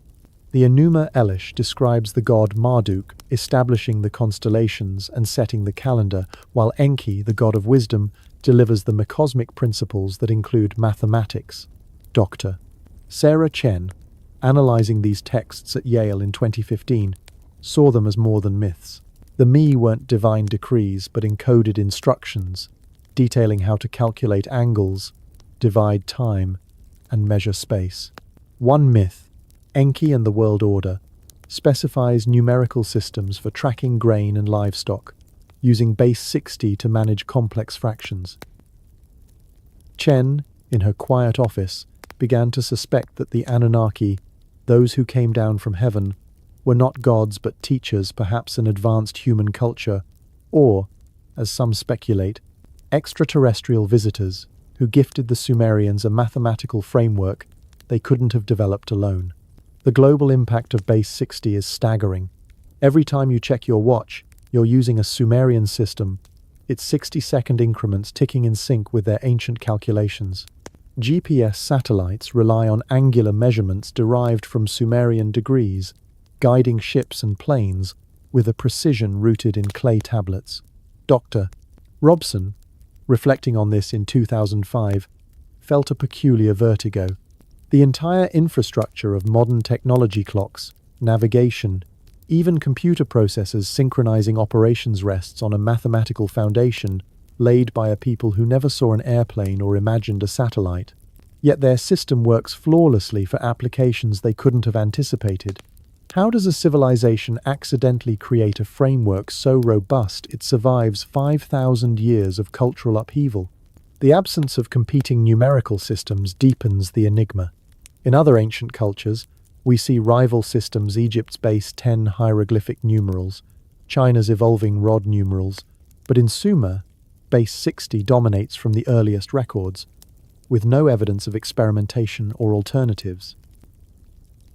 Dr. John Brennan, excavating at Nippur in 2018, found mathematical tablets in the deepest layers, their calculations already sophisticated. No crude tallies or simpler bases precede them, as if the system appeared fully formed. Brennan, sifting through the sand, described the silence beneath these tablets as deliberate, like a room where the blueprints had been removed. The Sumerians' myths reinforce this, describing mathematics as a gift from the Anunnaki, not a human invention. The word me, tied to cosmic order, suggests a system recovered from chaos, not created from scratch. The Sumerian schools, or Ejiba, reveal the system's preservation. Young scribes memorized vast tables of numerical relationships: multiplication, reciprocals, squares, and cubesol in base 60. Dr. Amanda Stelzer, studying these educational texts in Chicago in 2020, noted that students weren't exploring new methods but preserving established ones. The tablets, like those from Uruk's tablet houses, show a pedagogical system designed to maintain knowledge, not innovate. Stelzer, examining a student's practice tablet, saw it as a ritual of memory, ensuring that the system's precision endured across generations. This obsession with preservation mirrors the Sumerians' broader cultural impulse: burying tablets in vaults, building ziggurats to last millennia, encoding knowledge in myths to survive catastrophe. The flood myths, like the Atrahasis, provide context for this impulse. They describe a deluge that nearly erased civilization, with Ziusudra chosen to preserve the me through the chaos. Archaeological evidence from Shuruppak and Kish, dated to 2900 BCE, shows silt layers marking a cultural disruption. Dr. Irving Finkel, studying these myths in the British Museum in 2018, saw the Sumerians' mathematical tablets as part of this preservation effort, designed to safeguard knowledge against another flood. The base 60 system, with its universal applicability, was a perfect tool for this, its durability encoded in clay that could withstand fire and time. Finkel, holding a fragmented tablet, felt a pang of lost. Thousands of tablets remain untranslated, their mathematical secrets locked in museum vaults. The global parallels amplify the mystery. Other ancient cultures, like the Babylonians and Indians, adopted base 60 for astronomical calculations, but none show its origins. The Indian Vedas describe mathematical systems for tracking celestial cycles, echoing Sumerian methods. Egyptian astronomy, while precise, relied on simpler base 10 systems. Dr.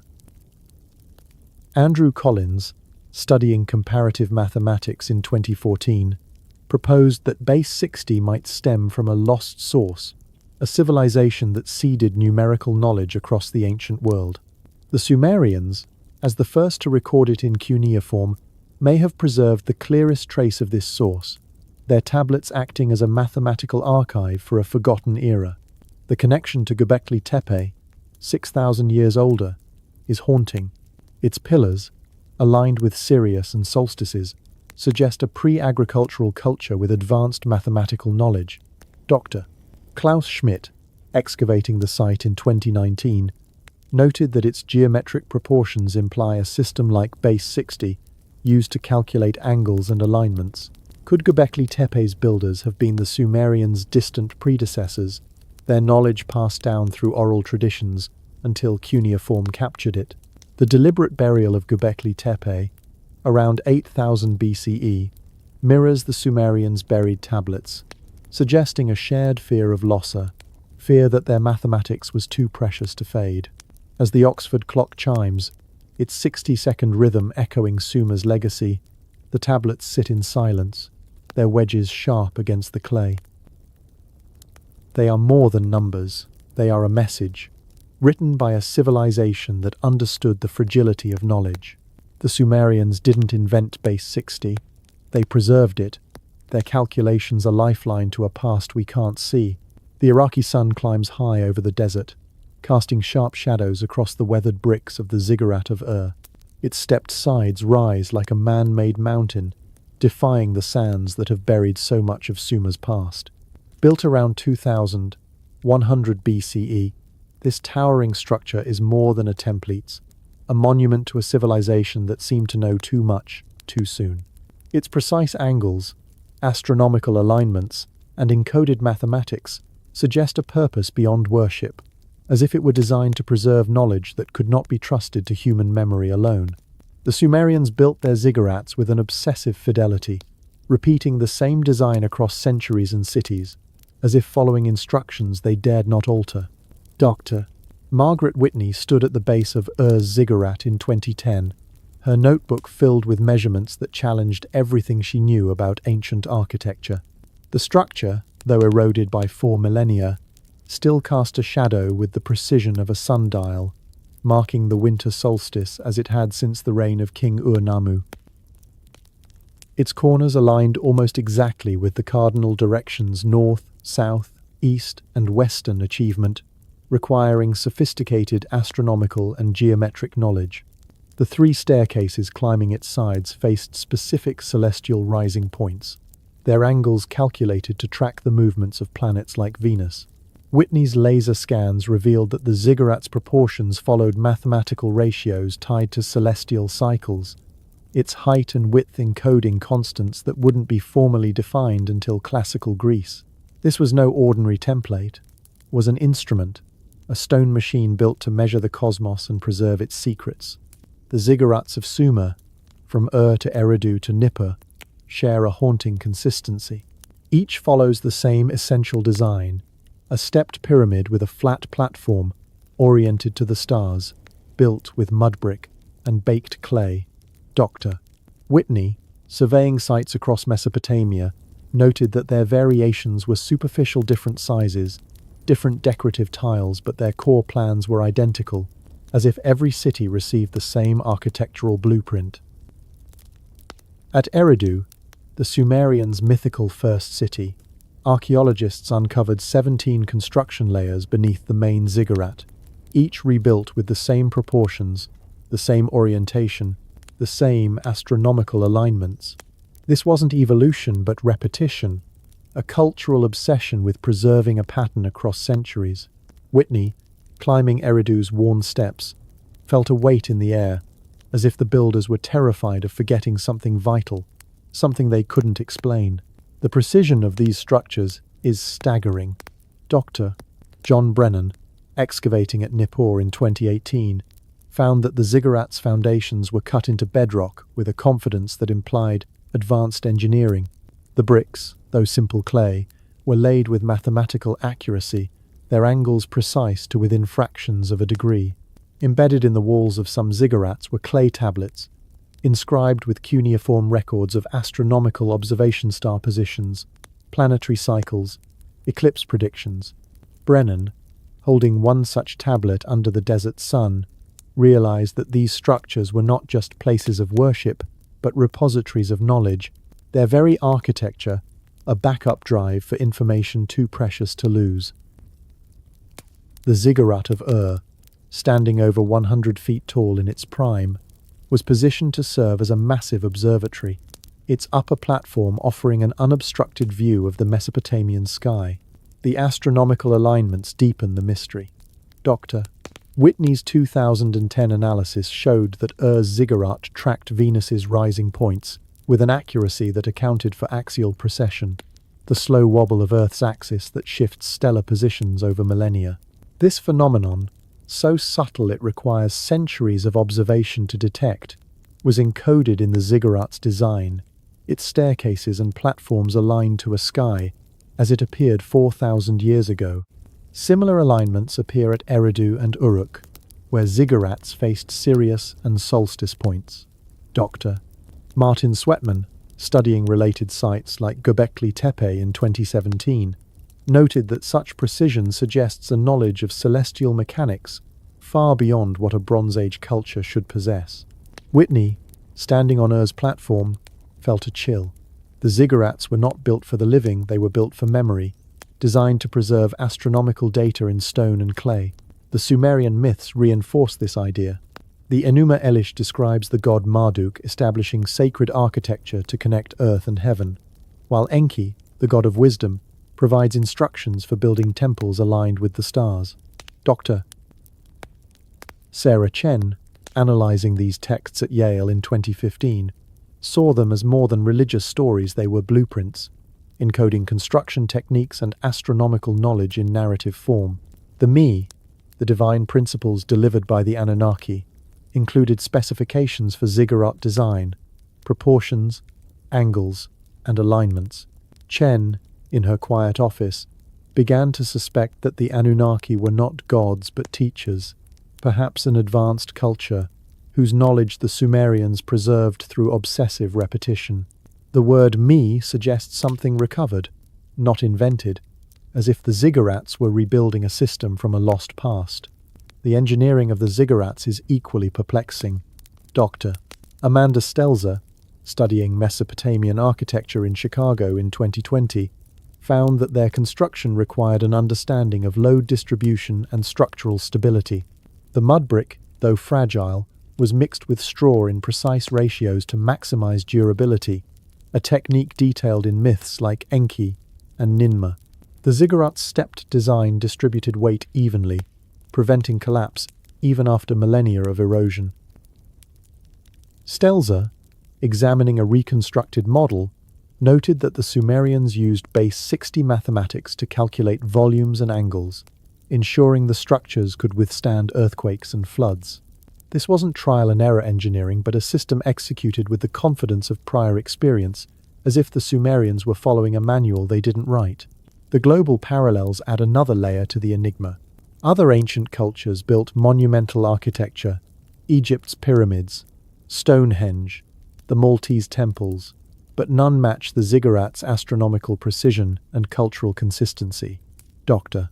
Andrew Collins, studying comparative archaeology in 2014, noted that sites like Göbekli Tepe, dated to 9600 BCE, share the Sumerians' obsession with celestial alignments.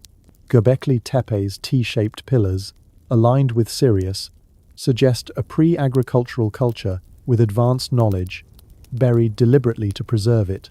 The Sumerians, 6,000 years later, seem to echo this impulse, their ziggurats acting as stone libraries for a knowledge system that predates their cities.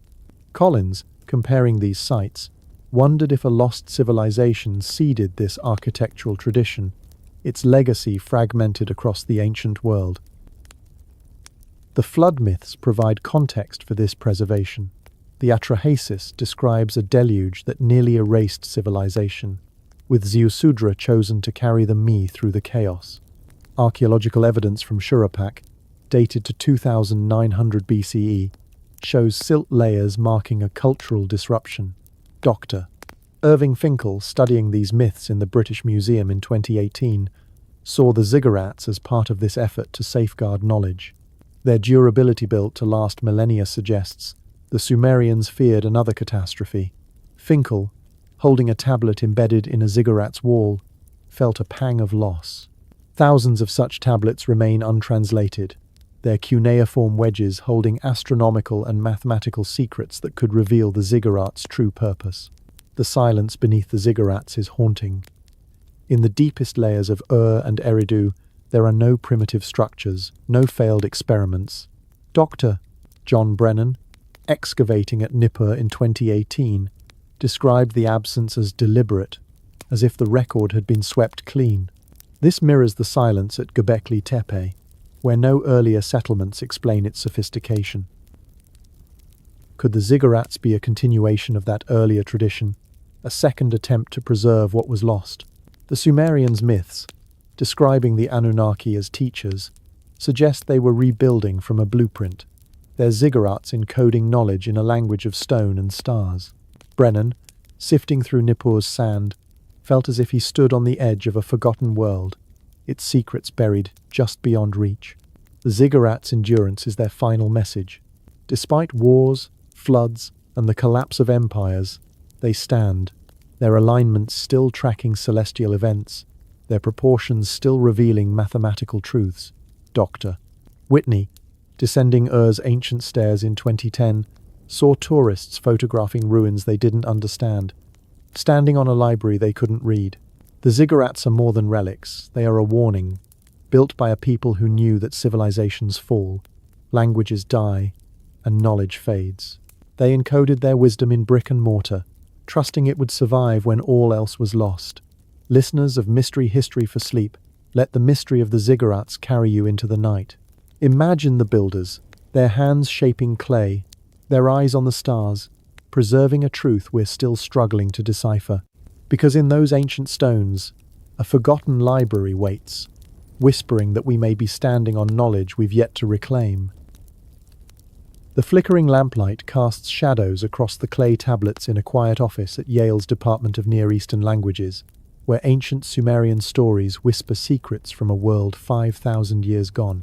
These myths, etched in cuneiform by the scribes of Uruk and Eridu, are not mere tales of gods and heroes, but something far more profound, a coded archive of knowledge, preserving technical expertise in a form that could survive the collapse of empires.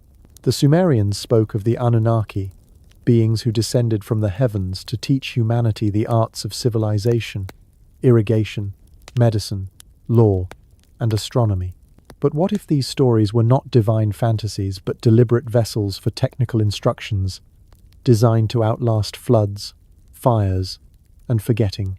In 2015, Dr. Sarah Chen sat at her desk, surrounded by translations of Sumerian texts that challenged everything she thought she knew about mythology. As a scholar of comparative religion, Chen had studied creation myths from every corner of the world tales of gods, forging the cosmos with power and will, demanding worship from grateful humans. But the Sumerian myths were different. They didn't read like spiritual allegories, they read like project manuals. The text Enki and the World Order, one of the oldest narratives from Uruk, described Enki, the god of wisdom, traveling across Mesopotamia to assign roles to each city. To Eridu, he gave irrigation systems, specifying the depth of canals and the spacing of water gates. To he delivered protocols for brick production, detailing ratios of clay to straw. To Nippur, he assigned astronomical observations with instructions for tracking Venus's cycle. Chen's pulse quickened as she read. This wasn't mythology, it was project management, a blueprint for civilization encoded in sacred narrative. The specificity of these myths is what sets them apart. Unlike the vague pronouncements of Greek or Norse gods, the Sumerian pantheon operated with the precision of engineers. Enki didn't merely decree that canals should exist. He explained their construction, from the angle of slopes to the timing of flood management. In Enki and Ninmah, the goddess Ninmah molds humans from clay, but the text includes a recipe, 3 parts clay to 1 part water, kneaded until it holds shape without cracking. Dr. Amanda Stelzer, studying this myth in Chicago in 2020, recognized it as a pottery instruction, not a divine metaphor. The Sumerians embedded practical knowledge in their stories: how to build, how to heal, how to govern as if they knew that narrative was a more durable medium than clay or stone. Stelzer, poring over the text, felt a chill. These myths were not about creation but preservation, a way to safeguard technical expertise against the chaos of time. The Anunnaki, central to these stories, are described as those who came down from heaven. Their roles are strikingly consistent across centuries. from Sumer to Akkad to Babylon. Enki governs hydraulic engineering and urban planning. Ninmah oversees medical procedures and public health. Nabu manages record-keeping and writing. UTU regulates legal contracts and solar timekeeping. Dr. Chen, cross-referencing tablets in 2015, noted that this stability was unusual. Most mythologies evolve, their gods' roles shifting with cultural changes, but the Anunnaki's functions remained fixed, as if they were preserving a curriculum that couldn't be altered. Chen began to wonder if the Anunnaki were not gods but a cultural memory of teachers, perhaps an advanced human caste, or, as some speculate, extraterrestrial instructors, whose knowledge was encoded in stories to ensure its survival. This encoding was a stroke of genius. In a world without mass literacy, where empires rose and fell, how do you preserve complex technical knowledge across generations? You wrap it in stories that people will repeat, consider sacred, and protect from alteration. Dr. John Brennan, analyzing Sumerian literature at Cambridge in 2018, saw this as a cultural immune system designed to protect critical information from the degradation that affects secular records. The Me, the divine principles delivered by the Anunnaki, were not abstract laws but packets of knowledge blueprints for irrigation, medicine, and governance. By embedding them in myths, the Sumerians ensured they would be memorized and recited, even if the physical tablets were lost. Brennan, holding a fragmented tablet, felt the weight of this strategic civilization that knew its knowledge was fragile and took extraordinary measures to protect it. The medical knowledge in these myths is particularly striking. Texts attributed to Ninmah describe herbal treatments, surgical procedures, and diagnostic techniques with a precision that suggests clinical experience. One tablet, catalogued as BM 123457, details a remedy for fever using willow bark, a precursor to modern aspirin. Another describes setting a broken bone with splints and bandages, specifying materials and techniques. Dr. Margaret Whitney, collaborating with medical historians in 2010, found these descriptions eerily accurate, reflecting a sophisticated understanding of anatomy and pharmacology. Yet the Sumerians presented this knowledge as divine wisdom, not human discovery, as if they were transcribing lessons from a higher source. Whitney, studying the tablet under lamplight, wondered if this was a deliberate choice to cloak empirical science in mythology to ensure its transmission through cultural upheaval. The legal and administrative knowledge is equally impressive. Nabu, the god of writing, is associated with texts that outline contract law, property rights, and taxation systems. A tablet from Lagash, dated to 2400 BCE, describes a dispute over land ownership, with protocols for arbitration and standardized measurements. Dr. Irving Finkel, studying these texts in the British Museum in 2018, noted their comparability to modern legal frameworks, capable of governing complex urban societies. Yet these were presented as divine commands, not human innovations, embedded in stories to make them unforgettable. Finkel, holding a tablet, saw the Sumerians' genius. By tying law to mythology, they ensured its preservation, even when libraries burned or scribes forgot their craft. The myth's treatment of failure is another clue. Unlike most creation stories, where gods are infallible, Sumerian tales acknowledge trial and error. In Enki and Ninmah, Ninmah's early attempts at human creation produce beings with limitations, blindness, lameness, cognitive impairments, but Enki assigns them social roles, creating a system for integrating diversity. Dr. Chen, analyzing this in 2015, saw it as a medical classification system, not a theological allegory, detailing how to care for individuals with different capabilities. This iterative approach, experimenting, refining, problem-solving, feels like engineering methodology, not divine perfection. Chen began to suspect that the Sumerians were preserving memories of a systematic process, perhaps taught by real instructors whose identities were lost to time. The flood myths, like the Atrahasis, provide context for this preservation. They describe a deluge that nearly erased civilization, with Ziusudra chosen to carry the Me through the chaos. Archaeological evidence from Shuruppak, dated to 2900 BCE, shows silt layers marking a cultural disruption. Dr. Andrew Collins, studying these myths in 2014, proposed that they reflect a real catastrophe, with the Sumerians rebuilding from fragments of a lost world. The Me, encoded in myths, were the tools for this reconstruction, instructions for canals, medicine and law, preserved in stories that could survive when tablets crumbled. Collins, comparing Sumerian myths to global flood stories, wondered if they all preserved a shared memory of a civilization that vanished, its knowledge fragmented across cultures. The connection to Göbekli Tepe, 6,000 years earlier, is haunting. The Turkish site's pillars, carved with animals and aligned with stars, suggest a pre-agricultural culture with advanced knowledge. Dr.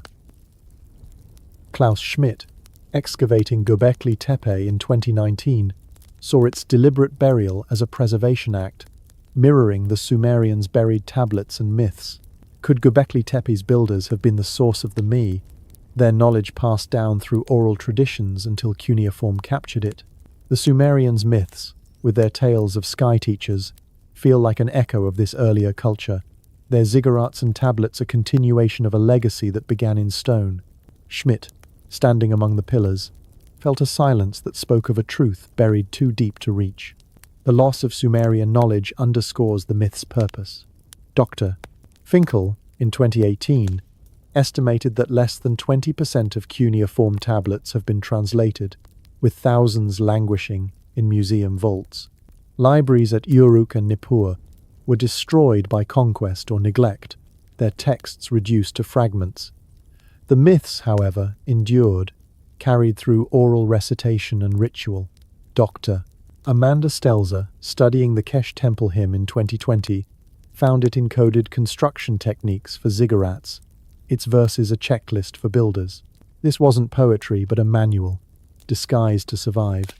Stelzer, in her Chicago office, saw the myths as a firewall, protecting knowledge from the fires of history. As the Yale office grows dark, the tablets sit in silence, their stories a testament to a civilization that feared forgetting. The Sumerians didn't create their myths, they preserved them, encoding technical wisdom in tales of gods to outlast time. Listeners of Mystery History for Sleep, let the mystery of Sumerian mythology carry you into the night. Imagine the scribes, their voices chanting Enki's instructions, their stories a shield against oblivion, because in those ancient tales, a forgotten truth waits a truth that says we may be reciting the lessons of teachers we can no longer name. The wind sweeps across the Mesopotamian plain, stirring the dust where ancient cities once stood, their ruins whispering of a time when the world nearly ended.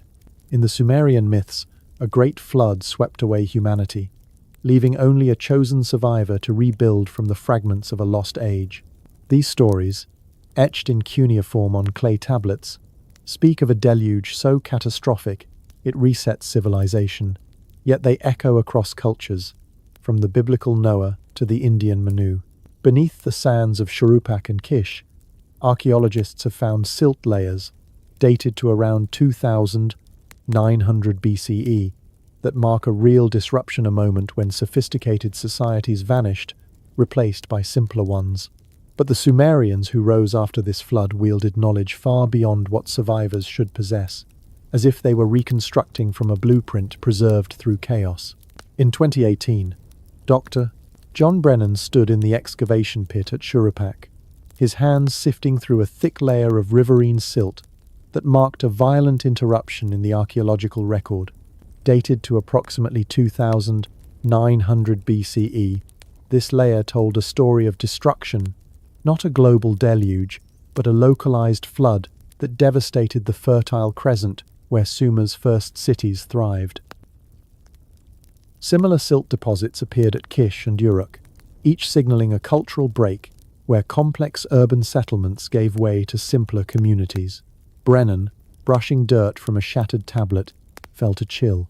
The Sumerian myths, like the Atrahasis and the tale of Ziusudra, described a flood sent by the gods to erase humanity, sparing only a survivor chosen to preserve the Mytha, divine principles of civilization. These weren't mere stories, they seemed to preserve a memory of a real catastrophe, one that nearly obliterated a sophisticated world. The Atrahasis, one of the oldest Sumerian texts, tells of the Anunnaki, those who came down from heaven, deciding to flood the earth when humanity grew too noisy. Enki, the god of wisdom, warned Ziusudra, instructing him to build a boat and save them a knowledge of writing, mathematics, and engineering. Dr. Sarah Chen, analyzing this myth at Yale in 2015, noted its specificity. Ziusudra wasn't chosen for moral purity but for his wisdom, tasked with carrying forward a cultural archive through the deluge. The text describes the flood's aftermath, a world reduced to silence, with Ziusudra rebuilding cities using the Me as a guide. Chen, in her quiet office, saw this as more than mythology. It was a historical record, cloaked in divine narrative, of a society rebuilding from fragments of a lost era. The archaeological evidence supports this interpretation. The silt layers at Shuruppak, Kish, and dated to 2900 BCE, mark a sharp decline in cultural complexity. Before the flood, these sites boasted advanced urban planning, with grid-like streets and engineered drainage systems. After the flood, the settlements were smaller, their pottery cruder, their tools simpler.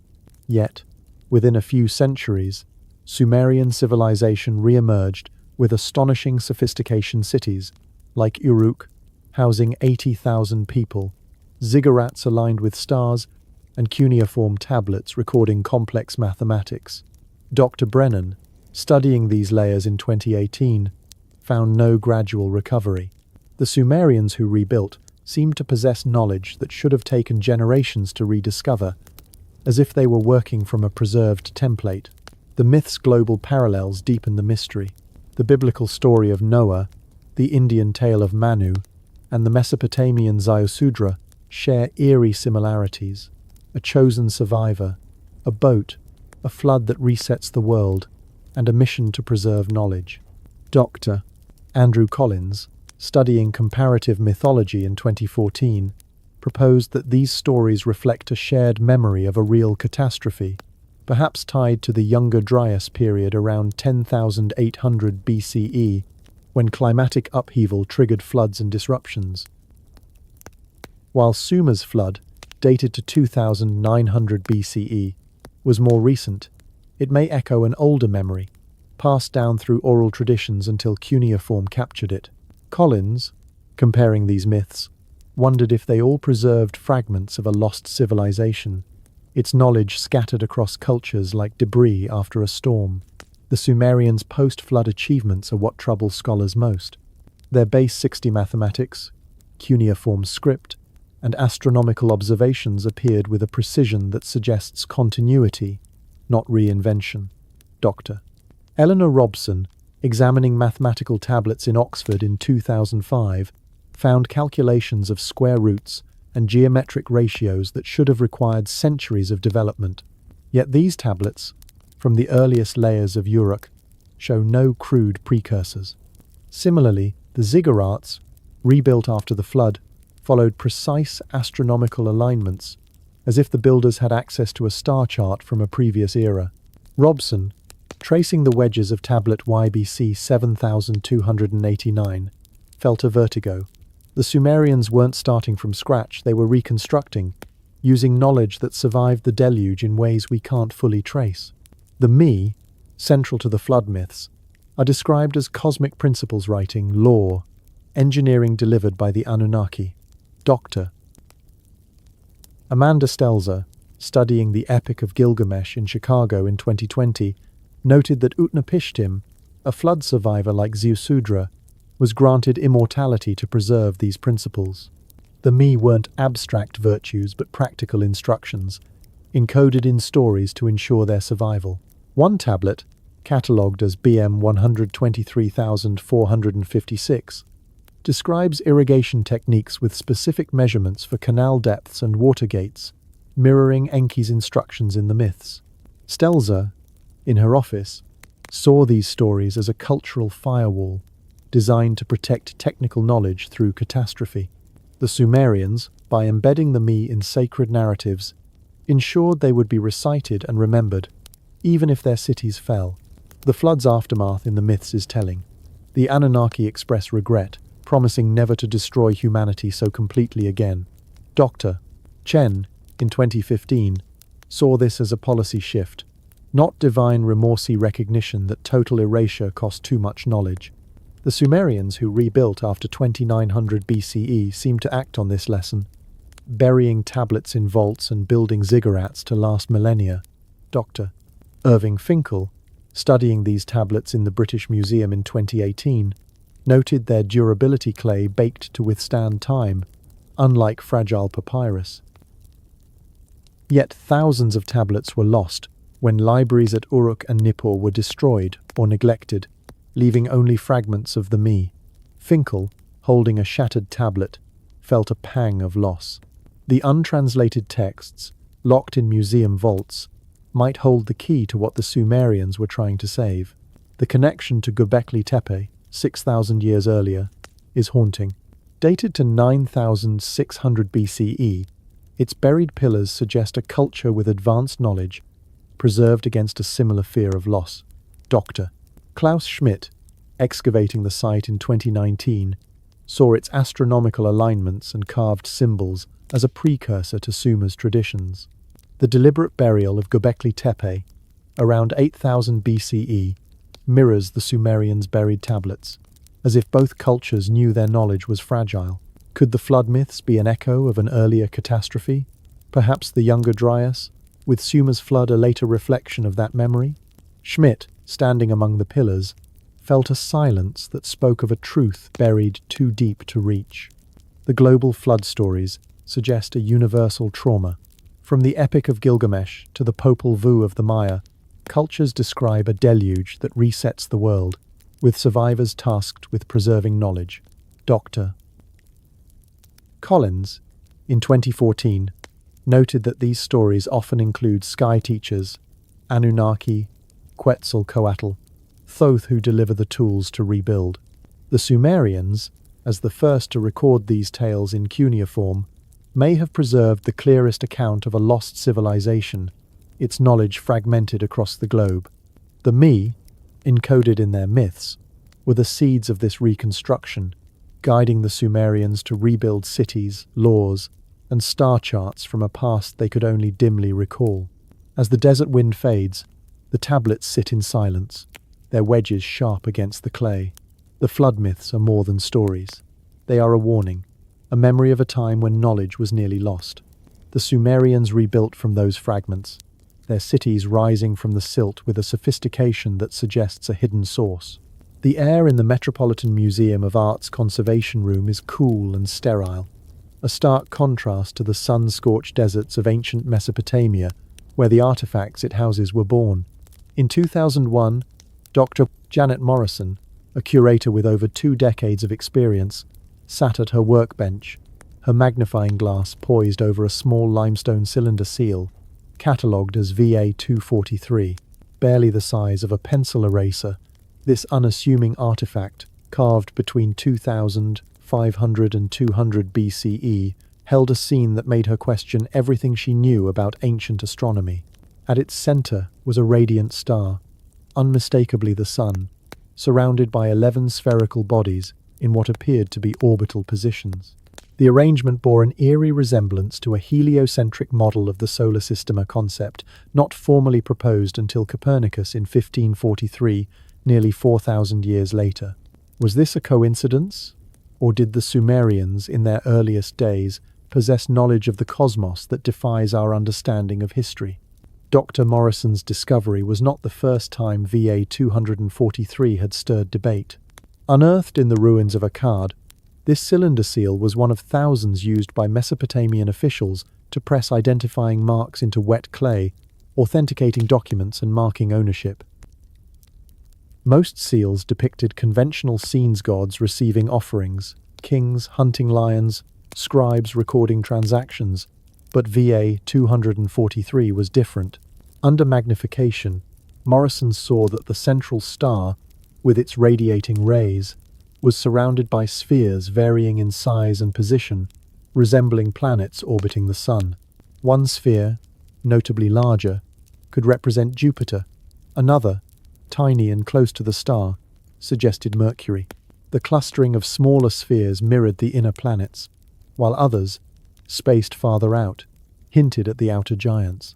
This was no random design, it looked like a deliberate diagram of the solar system, crafted by a culture that, according to mainstream archaeology, believed in a geocentric universe with Earth at the center. The implications were staggering. The Sumerians, living in 2500 BCE, were supposed to view the cosmos as a flat Earth encircled by orbiting stars and planets. A heliocentric model, with the Sun at the center, was unthinkable for a Bronze Age civilization without telescopes or advanced mathematics. Yet VA 243's design suggested otherwise. Dr. Morrison, adjusting her magnifying glass, noted the precision of the sphere's arrangement, their sizes roughly proportional to the planets as seen from Earth. The seal's creator had chosen this image to represent their authority, a choice that implied deep significance. Why would an official mark their identity with what appeared to be a cosmic map, unless it held a truth they valued above all else? Morrison, staring at the seal's delicate carvings, felt a chill. This was not decoration, it was knowledge, encoded in stone by hands that seemed to know more than they should. The academic response was swift and dismissive. Mainstream scholars, including Dr. Irving Finkel at the British Museum, argued that VA 243 was symbolic, not astronomical. The central star, they claimed, represented divine authority, possibly the god Shamash, while the surrounding spheres were decorative elements, perhaps symbolizing stars or attendants mentioned in mythological texts. Any resemblance to the solar system was coincidental, a product of modern imagination projecting order onto ancient art. But Morrison, in her 2001 analysis, found this explanation unsatisfying. The sphere's arrangement was too systematic, their sizes too consistent with planetary proportions, to be mere decoration. If a 17th century European had carved this image, historians would hail it as evidence of early astronomical insight. Why, then, was VA 243 dismissed as coincidence simply because it was ancient? Morrison began to suspect a double standard in archaeological interpretation, where anomalies that challenged established timelines were ignored. The seal's context deepened the mystery. Cylinder seals were not casual art but identity markers, pressed into clay to signify ownership or authority. They carried the most important symbols their owners could imagine: gods, kings, or cosmic truths. Dr. Amanda Stelzer, studying Mesopotamian art in Chicago in 2020, noted that VA 243's design was unique among thousands of seals. Other seals depicted narrative scenes, but VA 243's focus on a central star and orbiting bodies suggested a cosmological understanding, perhaps inherited from a source lost to history. Stelzer, examining high-resolution images, saw details that troubled her. The sphere's positions followed a pattern that mirrored orbital paths, with gaps and alignments that hinted at mathematical precision. This wasn't the work of an artist guessing at the sky, it was the product of a mind that understood celestial mechanics. The Sumerians' broader astronomical knowledge supports this interpretation. Their tablets, like the Venus tablet of Amisaduqa, tracked Venus's 584-day cycle, with data so accurate that modern astronomers use it to date ancient events. Another tablet, catalogued as K2669, described Saturn's rings as handles and Jupiter's moons as family members, details barely visible without telescopic aid. Dr. Hermann Hunger, studying these texts in Vienna in 1998, found that Sumerian calculations of the synodic month differed from modern measurements by less than half a second. This precision, achieved with naked eye observation and water clocks, suggested a knowledge base that defied their era's limitations. Hunger, cross-referencing VA 243 with these tablets, wondered if the seal was a visual summary of this knowledge, a shorthand map of the cosmos preserved in limestone. The myths offer a clue to this mystery. The Sumerians described the Anunnaki, those who came down from heaven, as teachers who delivered astronomy and mathematics. In the Enuma Elish, the god Marduk establishes the constellations and sets the calendar, while Enki teaches humanity to track celestial bodies. Dr. Sarah Chen, analyzing these myths at Yale in 2015, saw them as encoded instructions, not divine fantasies. The cosmic principles delivered by the Anunnaki, included star charts and numerical systems. Chen, in her quiet office, began to suspect that VA 243 was a physical manifestation of these a symbolic representation of knowledge taught by instructors, perhaps an advanced human culture, or, as some speculate, extraterrestrial beings. The seal's heliocentric design, if intentional, suggests a truth the Sumerians preserved but didn't fully understand. The controversial theories of Zecharia Sitchin, though widely debunked, add fuel to this speculation. Sitchin, in the 1970s, argued that VA 243 depicted the solar system, including a hypothetical planet, Nibiru, home to the Anunnaki. While his translations were criticized for inaccuracies, the seal's imagery remains a challenge. Dr. Morrison, in 2001, noted that dismissing Sitchin's ideas didn't explain the seal's design. The 11 spheres, with their varied sizes and positions, align too closely with planetary orbits to be accidental. Could the Sumerians have inherited a model of the solar system from a source that saw beyond the visible planets? The absence of earlier astronomical artifacts, no crude star charts, no primitive diagrams suggest that their knowledge appeared fully formed, as if gifted by teachers who already understood the cosmos. The global parallels amplify the enigma. Other ancient cultures, like the Maya and Indians, developed sophisticated astronomy, often tied to myths of sky teachers. The Mayan Dresden Codex tracks Venus with precision, while the Indian Vedas describe celestial cycles using mathematical systems. Dr. Andrew Collins, studying these parallels in 2014, proposed that a lost civilization might have seeded astronomical knowledge across the globe, with Sumer's Cuneiform preserving the clearest record. VA 243, as a visual artifact, could be a remnant of this legacy, its design a snapshot of a cosmic truth shared by distant cultures. Collins, comparing the seal to Mayan star maps, wondered if a single source once connected these peoples, its memory fragmented by time. The silence of the archaeological record is haunting. Beneath Sumer's cities, there are no precursors to their astronomical knowledge, no early experiments that explain VA 243's sophistication. Dr. John Brennan, excavating at Uruk in 2018, described the deepest layers as clean, as if swept of evidence. This mirrors the silence at Göbekli Tepe, a 9,600 BCE site with star-aligned pillars, buried deliberately to preserve its knowledge. Could VA 243 be a link to this earlier tradition? Its heliocentric design a memory of a culture that mapped the heavens before Sumer?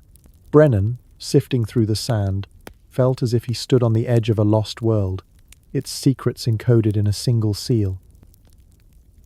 The wind howls across the desolate plains of southeastern Turkey, stirring dust around the ancient stones of Göbekli Tepe, where massive T-shaped pillars stand like silent sentinels of a forgotten age.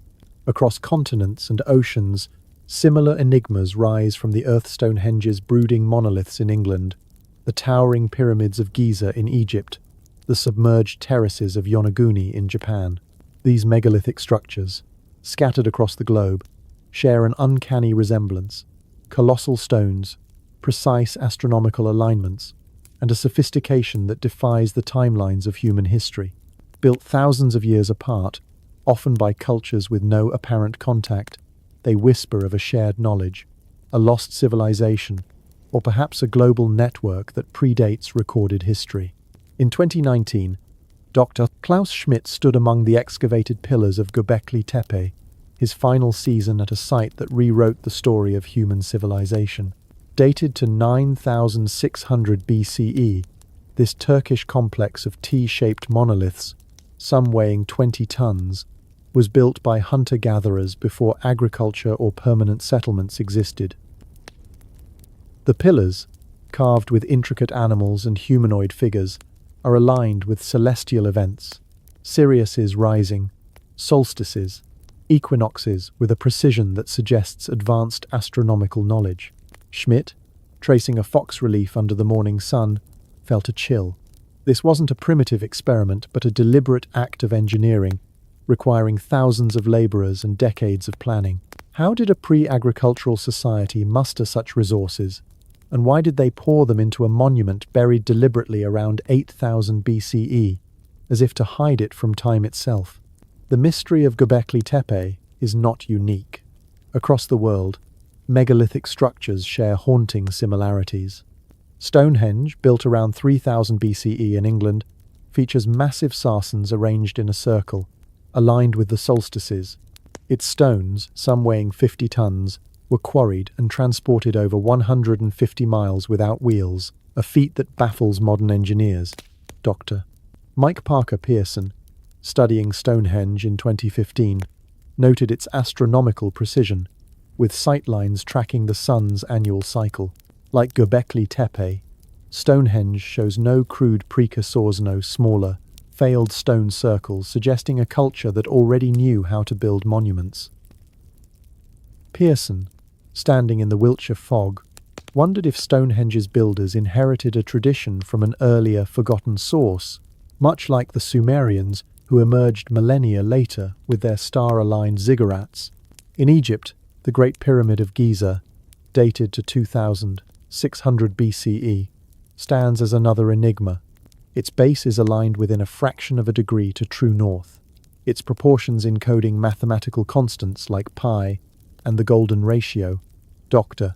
Robert Schoch, a geologist at Boston University in 2015, calculated that the pyramid's construction required moving stones weighing up to 70 tons, with a precision that rivals modern machinery. The pyramid's internal chambers align with Orion's belt, as it appeared 4,500 years ago, suggesting a deep understanding of axial precession phenomenon, requiring centuries of observation.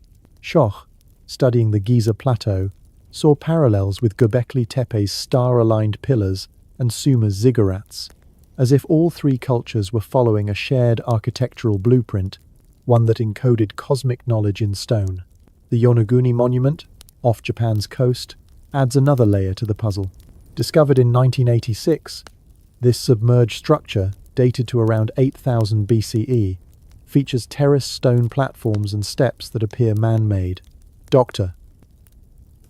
Masaki Kimura, a marine geologist at the University of the Ryukyus, argued in 2010 that Yonaguni's geometric shapes and alignments suggest a megalithic complex, not a natural formation.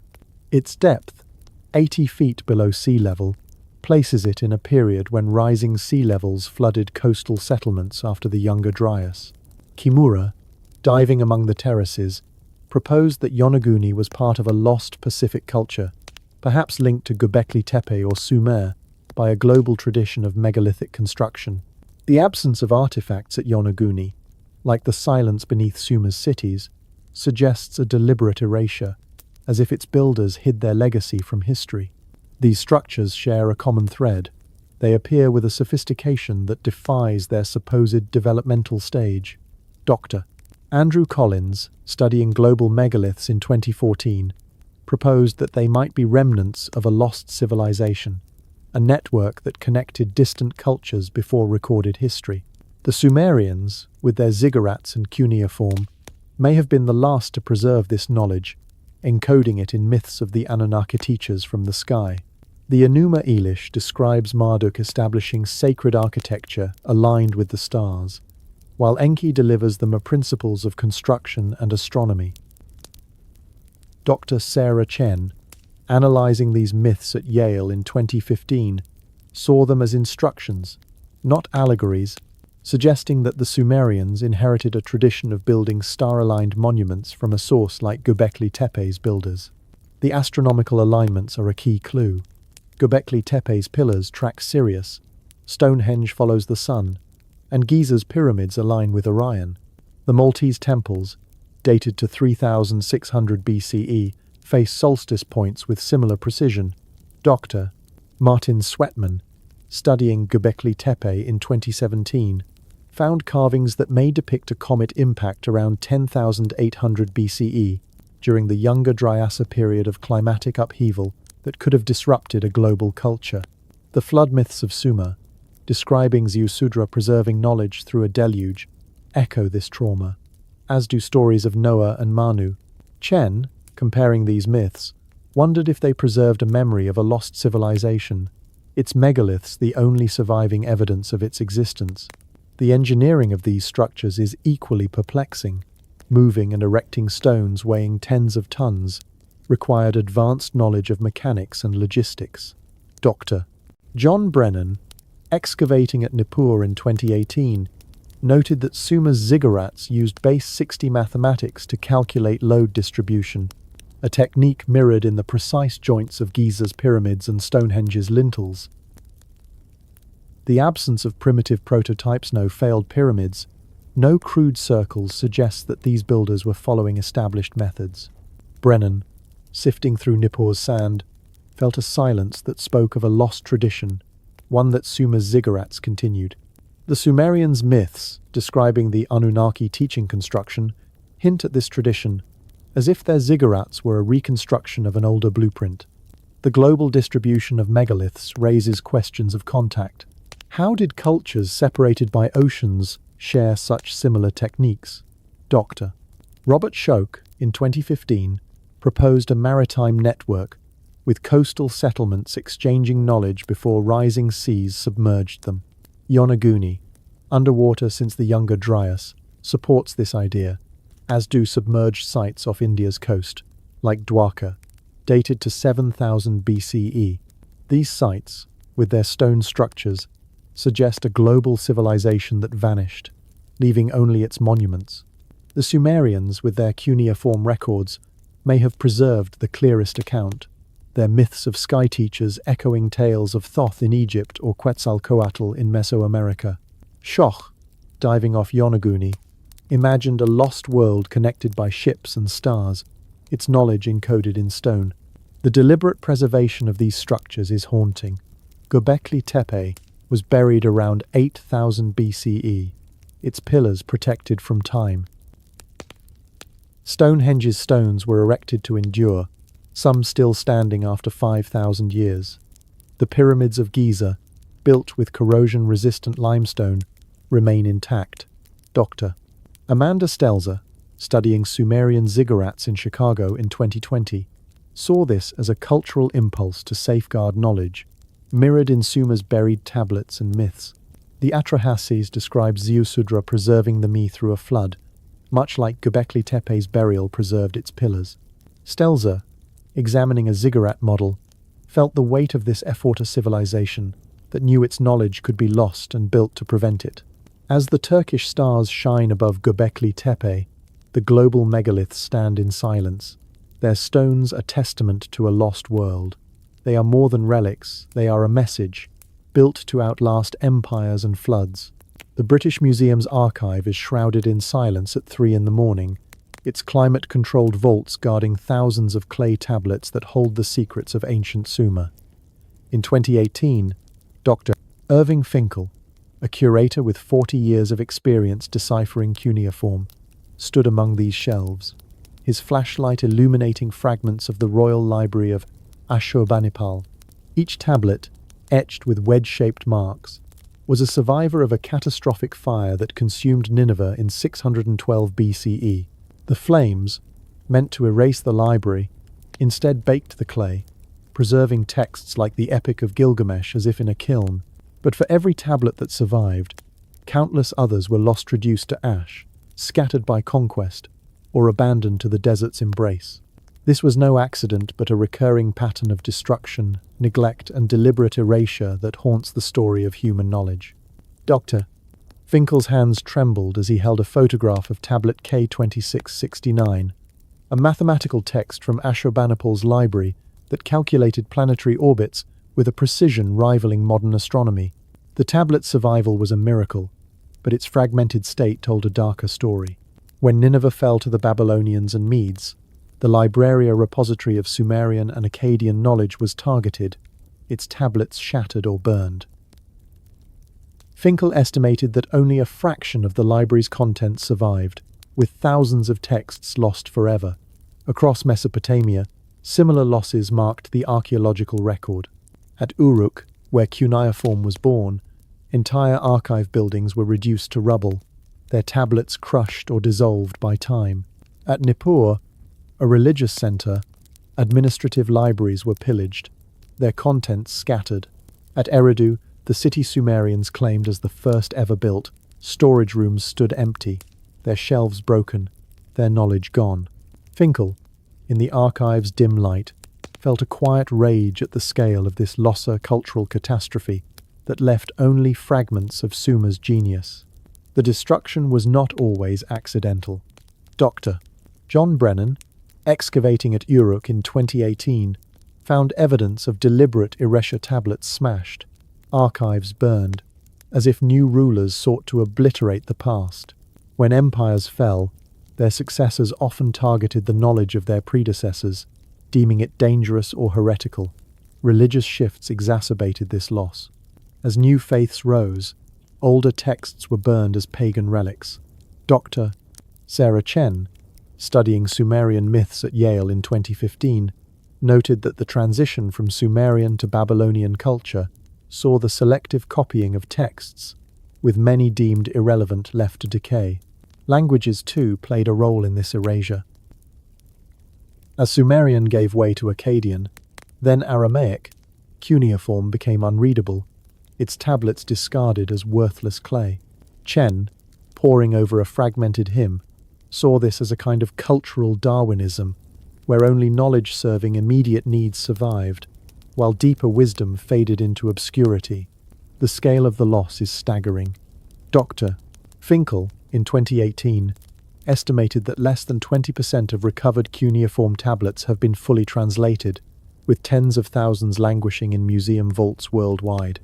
These untranslated textastronomical treatises, mathematical commentaries, medical manuals hint at a vast body of knowledge that could rewrite our understanding of Sumer.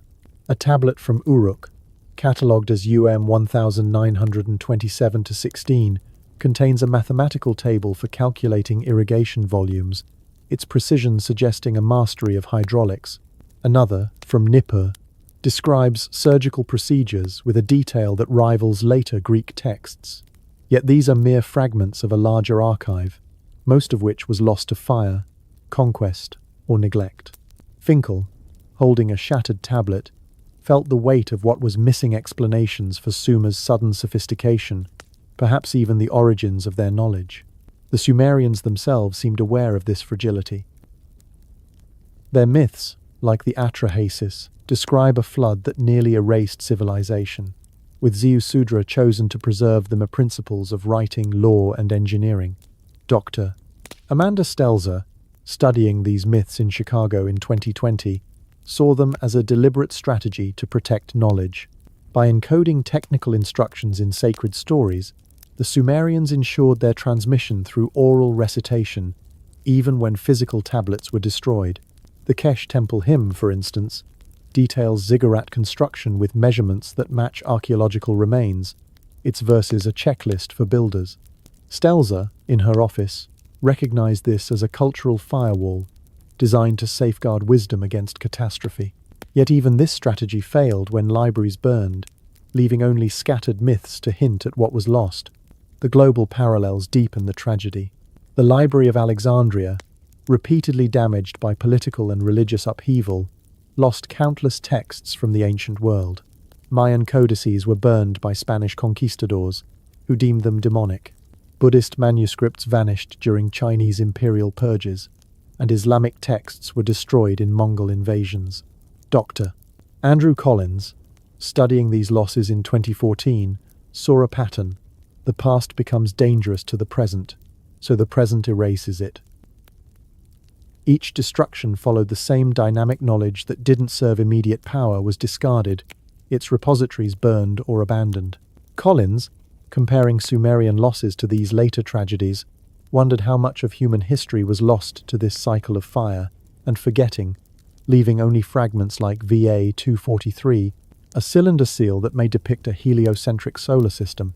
The Sumerians took extraordinary measures to prevent this loss. They created redundant copies of their tablets, distributing them across cities like Uruk, Nippur, and Eridu. They buried tablets in vaults beneath ziggurats, built to withstand time. Their myths, encoded with technical details, were recited in rituals to ensure their survival. Dr.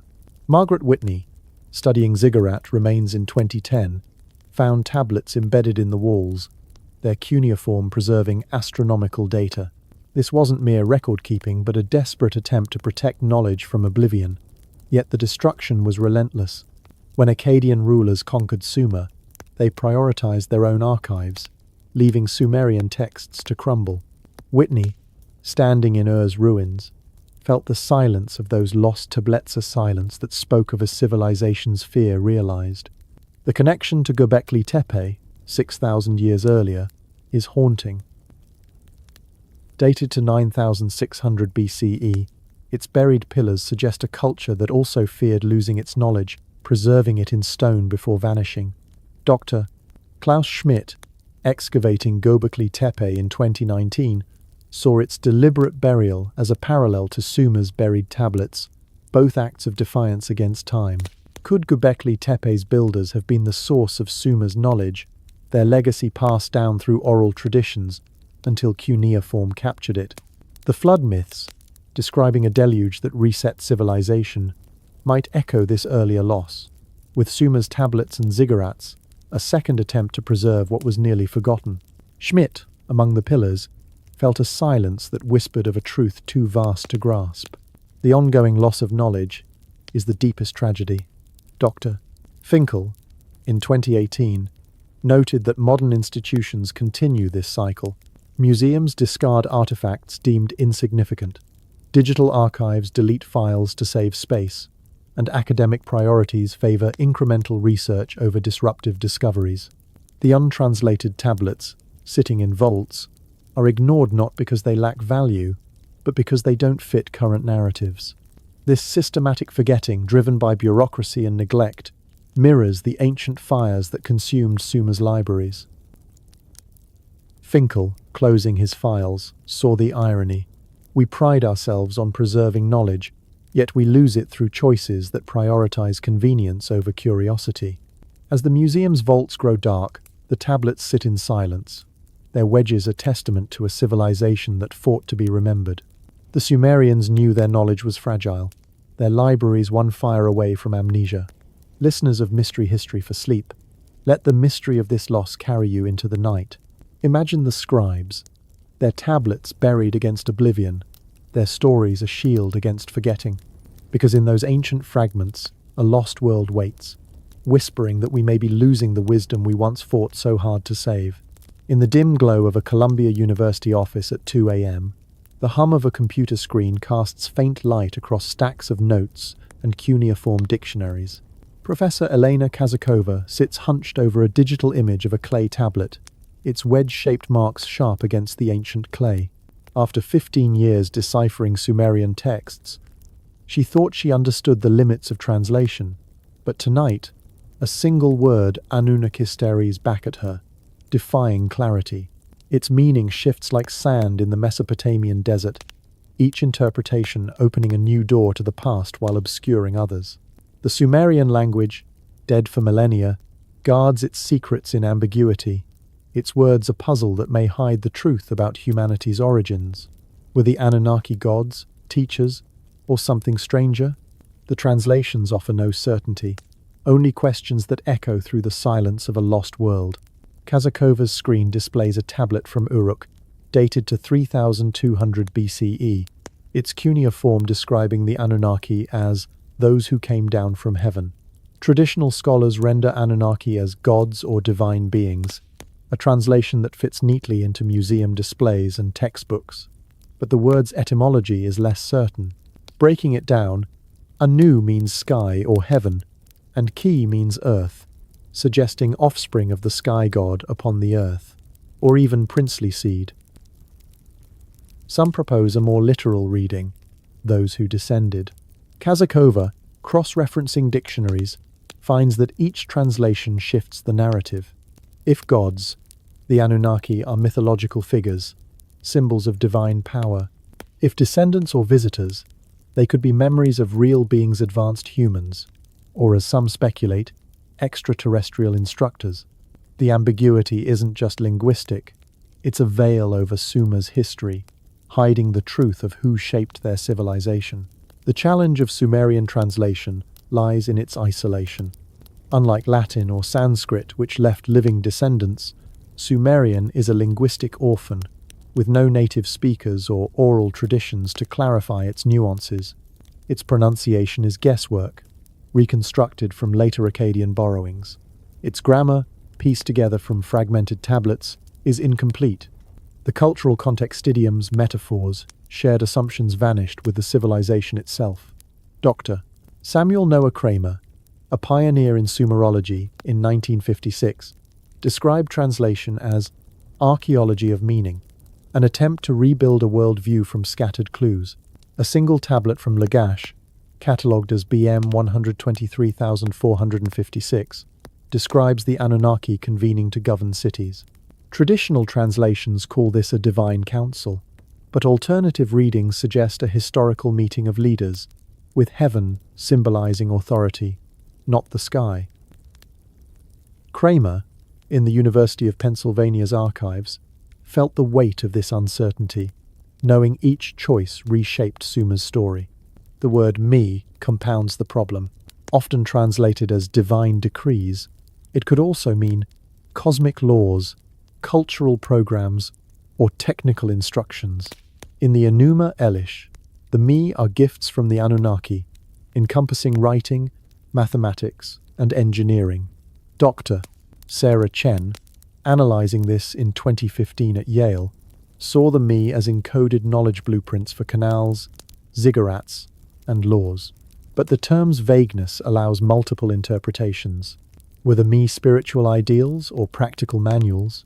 Chen, poring over translations, noted that choosing decrees frames the Anunnaki as gods, while instructions suggests teachers. This ambiguity cascades through Sumerian texts, turning the same words into evidence for radically different histories, divine myths, or memories of a lost civilization. The Sumerians' own awareness of this ambiguity is evident in their myths. The Atrahasis describes Enki teaching Ziusudra to preserve the me through a flood, as if the act of recording was a defense against loss. Dr. Amanda Stelzer, studying this myth in Chicago in 2020, saw cuneiform as a deliberate tool for preservation, its wedges pressed into durable clay to outlast time. Yet the myths don't clarify terms like Anunnaki or me, assuming a shared understanding among their audience. Stelzer, examining a tablet's precise wedges, realized that this shared context died with Sumer, leaving modern translators to fill the gaps with educated guesses. The result is a kind of intellectual colonization, where contemporary assumptions, religious, rationalist, or speculative, shape the past to fit modern frameworks. Academic pressures exacerbate this ambiguity. Careers and grants depend on definitive interpretations, yet the evidence resists certainty. Dr. Irving Finkel, at the British Museum in 2018, noted that only 20% of cuneiform tablets have been translated, with thousands sitting unread in vaults. A tablet from Nippur, catalogued as UM 1927-18, describes astronomical observations, but its key terms potentially indicating advanced knowledge are debated. Some scholars see divine metaphors, others see technical descriptions. Finkel, holding a fragmented tablet, felt the frustration of this divide. The pressure to produce clear narratives for museums or journals often leads to conservative translations that avoid disruptive ideas, like the Anunnaki as historical figures or the me as technological blueprints. The global parallels deepen the mystery. Myths of sky teachers Thoth in Egypt, Quetzalcoatl in Mesoamericae, echo the Anunnaki, suggesting a shared memory of knowledge delivered from above. Dr. Andrew Collins, studying these in 2014, proposed that Sumer's cuneiform preserved the clearest record of this tradition, but its ambiguity obscures the truth. Egyptian hieroglyphs and Mayan glyphs, while complex, evolved from simpler forms, unlike cuneiform's sudden sophistication. Collins, comparing texts, wondered if a lost civilization seeded these traditions, its legacy muddled by translation. The Sumerians' flood myths, describing a deluge that nearly erased the me, mirror this loss, as if they knew their words could be misunderstood by future generations. The silence of untranslated tablets is haunting. Beneath Sumer's cities, no earlier scripts explain cuneiform's origins. Dr. John Brennan, excavating at Eridu in 2018, described the deepest layers as empty, as if swept clean. This mirrors Göbekli Tepe's buried pillars, dated to 9600 BCE, which may encode a proto-writing system. Could Sumer's cuneiform be a continuation of this tradition, its ambiguity a result of losing the original context? Brennan, sifting through sand, felt a silence that spoke of a truth erased, perhaps deliberately, to hide a past too vast to comprehend. As Kazakova's office grows dark, the tablet's wedges glow on her screen, a reminder that meaning is fragile. The Sumerians wrote for an audience that shared their worldview, not for us. Their words, meant to preserve knowledge, now obscure it, their truths lost in translation. The British Museum's archive is a labyrinth of shadows at midnight, its climate-controlled vaults a silent sanctuary for the clay tablets of ancient Sumer. In 2015, Dr. Robert Hassan, a junior research fellow, stood among these shelves, his flashlight illuminating a cuneiform tablet catalogued as BM 145,793, dated to 2400 BCE. Its wedges recorded planetary orbital periods, with a precision that matched modern calculations to decimal points. Hassan's heart raced as he realized this artifact challenged everything he had been taught about ancient astronomy. Yet when he submitted his findings, the response was a curt dismissal. Interesting, but not worth pursuing. 6 months later, his fellowship was not renewed. The tablet was returned to storage, its secrets left unread, a casualty of an academic silence that seemed to guard the past as much as it explored it. Hassan's experience was not unique. The academic world, with its rigorous methodologies and peer-reviewed journals, prides itself on uncovering the past, yet it often buries anomalies that don't fit established narratives. BM 145,793, with its precise astronomical calculations, suggested a level of Sumerian knowledge that defied the Bronze Age's supposed limitations. Hassan, cross-referencing the tablet with modern software in 2015, found its values for Jupiter's orbit accurate within fractions of a second. Such precision implied advanced observational techniques or inherited knowledge, yet his supervisors deemed it an outlier, likely a scribal error or coincidence. Hassan, now teaching at a small regional university, saw this dismissal as part of a broader pattern. Academia, bound by funding, publication pressures, and institutional biases, often silences discoveries that challenge the status quo. The scale of this silence is staggering. Dr. Irving Finkel, a cuneiform expert at the British Museum, estimated in 2018 that less than 20% of recovered Sumerian tablets have been fully translated. Tens of thousands languish in museum vaults worldwide, catalogued but unread, their wedges holding potential revelations about astronomy, mathematics, or engineering. A tablet from Uruk, catalogued as UM 1927-18, contains a mathematical treatise with geometric calculations that predate Pythagoras by a millennium. Another, from Nippur, describes a surgical procedure with uncanny detail. Yet these artifacts remain unstudied, not because they lack value, but because they don't align with academic priorities. Finkel, sorting through fragments in the museum's dim vaults, felt a quiet frustration. The resources for translation time, money, expertisia, allocated to projects that reinforce known narratives, leaving anomalies like BM 145,700 and 93 to gather dust. This selective focus is driven by institutional realities. Dr. Sarah Chen, studying Sumerian myths at Yale in 2015, noted that grants and tenure depend on producing publishable results within tight timelines. Revolutionary discoveries, like evidence of advanced Sumerian astronomy, require years of interdisciplinary work, risking careers and funding. Journals favor incremental studies that build on accepted theories, not disruptive claims that demand new paradigms. Chen, analyzing a myth describing the Anunnaki as teachers, proposed that it encoded technical knowledge, but her colleagues urged caution such interpretations were too speculative for mainstream publication. The result is a filtering process, where only safe research sees the light, while anomalies are sidelined, not censored but quietly ignored. The Sumerians themselves seem to anticipate this loss. Their myths, like the Atrahasis, describe a flood that nearly erased civilization, with Ziusudra preserving the principles of writing, law, and science through the chaos. Dr.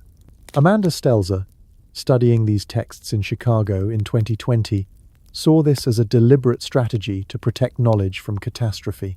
The Sumerians buried tablets in vaults beneath ziggurats, encoded instructions in myths, and built durable structures to outlast time. Yet their efforts were only partially successful.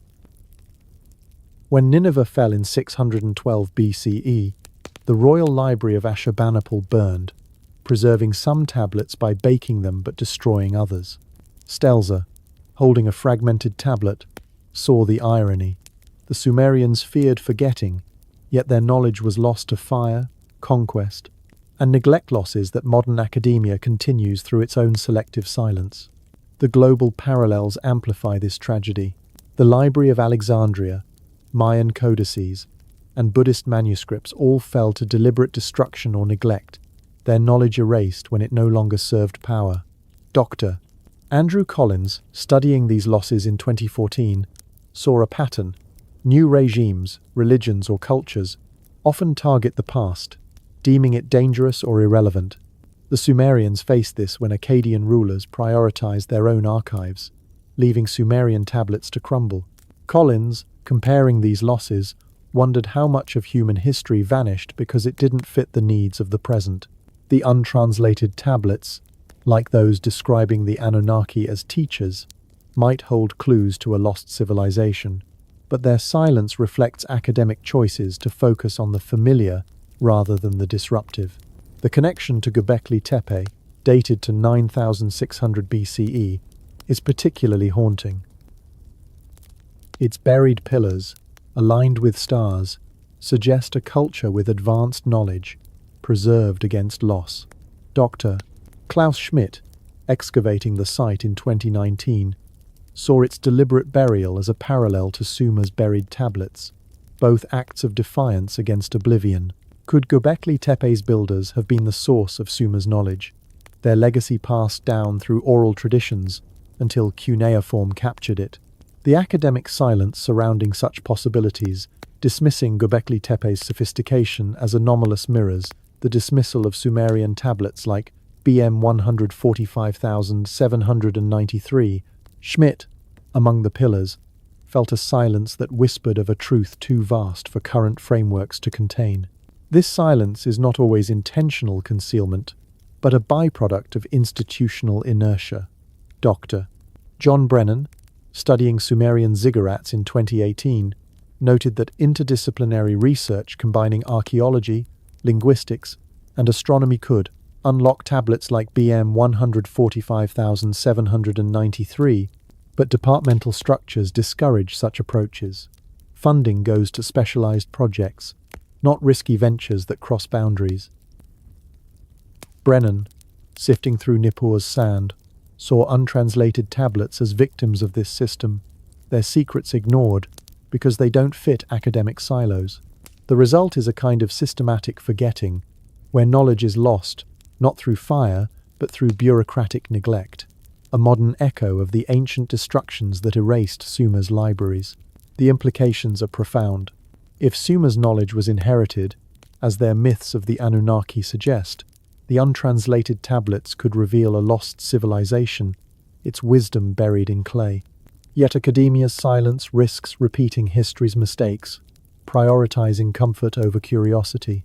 Dr. www.www.2w222521410.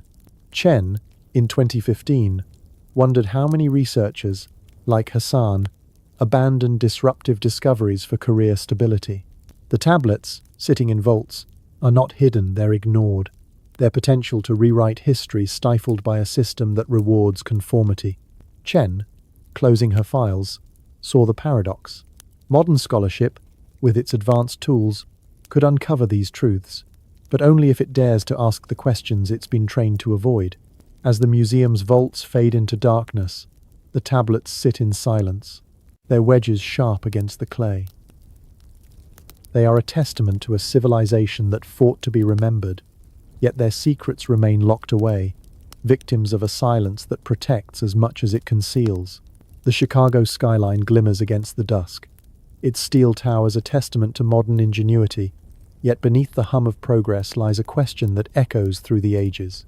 In the reading room of the Oriental Institute, surrounded by cuneiform tablets from ancient Sumer, Dr. Margaret Chen sits in 2020, her notes filled with evidence that challenges the story of human civilization. The Sumerians, emerging around 3200 BCE, didn't climb slowly from primitive beginnings. They appeared with cities, writing, and mathematics so sophisticated they seemed to belong to a later age. Their myths speak of knowledge delivered by the Anunnaki, not invented, as if they were rebuilding from a lost blueprint. What if civilization is not a linear ascent, but a cycle of recovery, each age reconstructing fragments of a forgotten past? Dr. Chen's desk is strewn with photographs of tablets from Uruk, dated to 3200 BCE, their wedges recording complex transactions in a script that appeared fully formed.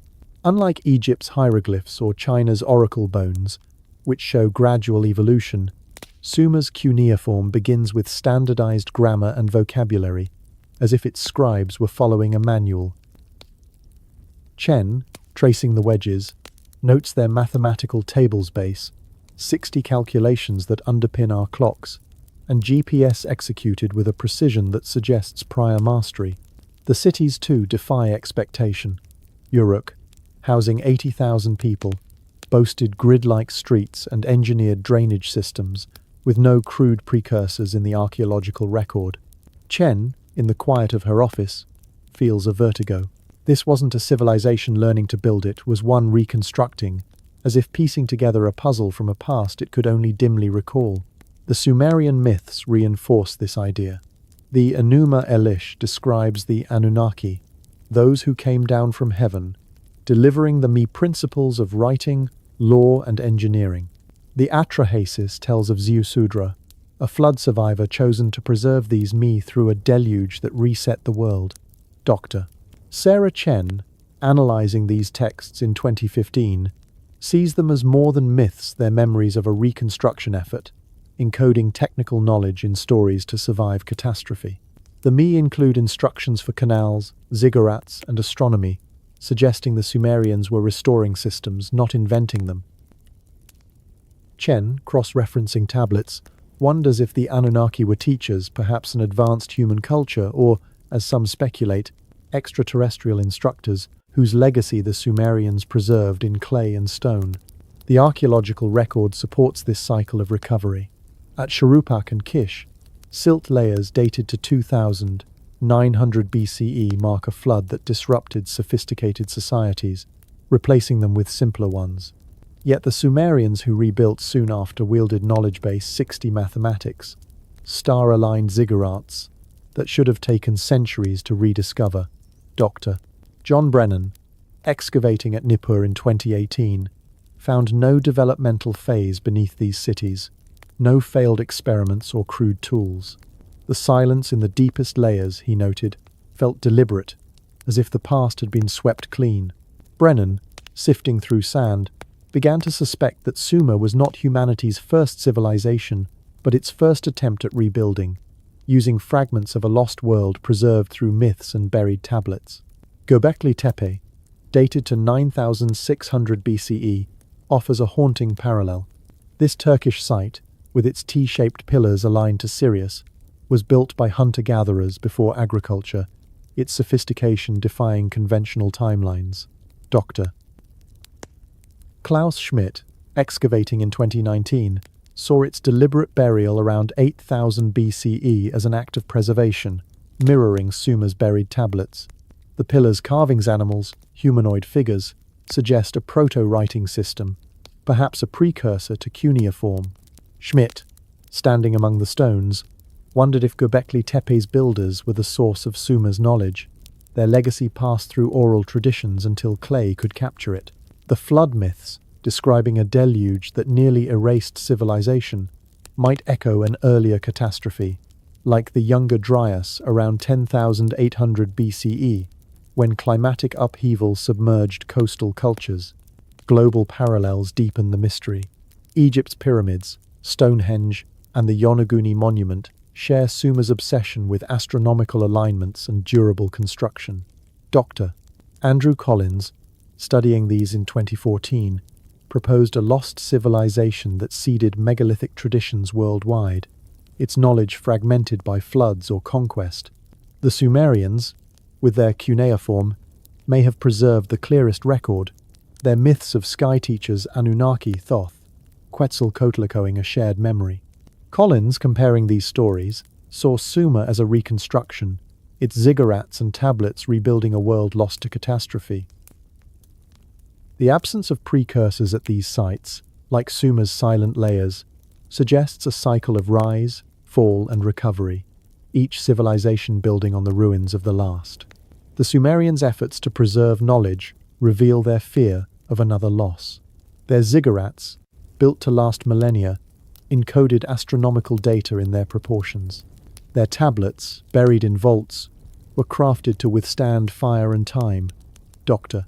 Amanda Stelzer, studying the Kesh Temple hymn in 2020, found it described ziggurat construction with precise measurements, a manual disguised as poetry, yet much was lost. Dr. Irving Finkel, in the British Museum in 2018, estimated that 80% of cuneiform tablets remain untranslated, their secrets locked in museum vaults. The destruction of libraries at Uruk and Nippur, by conquest or neglect, erased countless texts. Finkel, holding a fragmented tablet, felt the tragedy of this loss of civilization that fought to be remembered, only to be silenced by time. Modern civilization may be repeating this cycle. Our reliance on complex systems' digital archives, specialized technologies mirrors Sumer's dependence on cuneiform and ziggurats. Dr.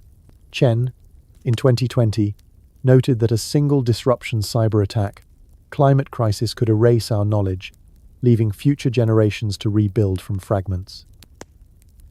The Sumerians' flood myths, warning of a deluge that nearly erased the me, feel like a cautionary tale for today. Chen, closing her files, wondered what we are rebuilding and what we are losing in our confidence that progress is permanent. The untranslated tablets, the buried pillars of Göbekli Tepe, suggest that we stand on the ruins of a past we don't fully understand, reconstructing a world we may have already lost. As Chicago's lights fade, the tablets sit in silence, their wedges a testament to a civilization that knew its fragility. Sumer's story is not one of invention but recovery, a cycle of rebuilding from fragments of a forgotten age. The desert sun beats down on the ruins of Ur, where the crumbled ziggurat stands as a silent testament to Sumer's vanished glory. Beneath these sands, clay tablets, etched with cuneiform whisper of technologies so advanced, they blur the line between engineering and enchantment. The Sumerians, emerging around 3200 BCE, described their knowledge as gifts from the Anunnaki, beings who came down from heaven to teach irrigation, metallurgy, and astronomy. But buried within their myths are hints of devices and techniques that seem impossible for a Bronze Age culture systems that powered their cities, aligned their temples with the stars, and perhaps even harnessed energies we've yet to rediscover. Were these the products of human ingenuity, or were they relics of a technology mistaken for magic? In 2018, Dr. Amanda Stelzer sat in her Chicago office, surrounded by translations of Sumerian texts that described the Medivine principles delivered by the Anunnaki. One tablet, catalogued as BM 123456, detailed the construction of irrigation canals, specifying precise angles for water flow and materials for durable gates. Another, from Uruk, described smelting bronze with a recipe that balanced copper and tin to achieve strength unmatched until modern metallurgy. Stelzer, poring over these texts, noticed a peculiar phrase. The Mi were often called powers or forces, as if they were not just knowledge but tools or devices. In the Enki and the world order, Enki bestows a Mi for moving water, described with terms suggesting a mechanical system, not a simple ditch. Stelzer's pulse quickened. Could these myths conceal descriptions of machines, their technical details cloaked in the language of magic to ensure their preservation? The ziggurats themselves hint at advanced technology. Dr. Margaret Whitney, studying Ur's ziggurat in 2010, found its mud brick layers mixed with straw in ratios that maximized stability, a technique requiring chemical knowledge. The structure's alignment with Sirius and its proportions encoding base 60 mathematics suggest a purpose beyond worship, perhaps as an observatory or even an energy device. Some fringe researchers, like those inspired by Zecharia Sitchin in the 1970s, proposed that ziggurats were power stations, channeling cosmic or terrestrial forces. While mainstream scholars dismiss this as fantasy, Whitney noted that the ziggurat's precise construction withstanding millennia of earthquakes implies an engineering prowess that feels almost otherworldly. Standing on Ur's weathered platform, she wondered if the Sumerians were using techniques taught by instructors who understood forces we've yet to name. The Baghdad Battery, discovered in Iraq in 1936, fuels this speculation.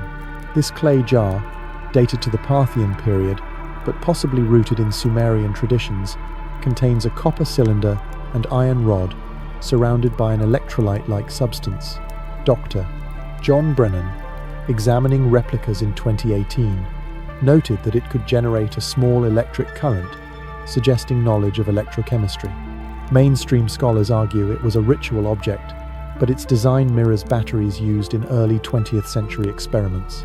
Could the Sumerians, or their predecessors, have harnessed electricity for plating metals or healing, as some myths suggest? The Atrahasis describes Enki using sparks of life to animate clay, a phrase that, to Brennan, hints at a technology mistaken for divine power. Global parallels deepen the mystery. In Egypt, the Dendera reliefs, dated to 50 BCE, depict what some call a light bulb, a bulb-like object with a filament connected to a power source. Dr.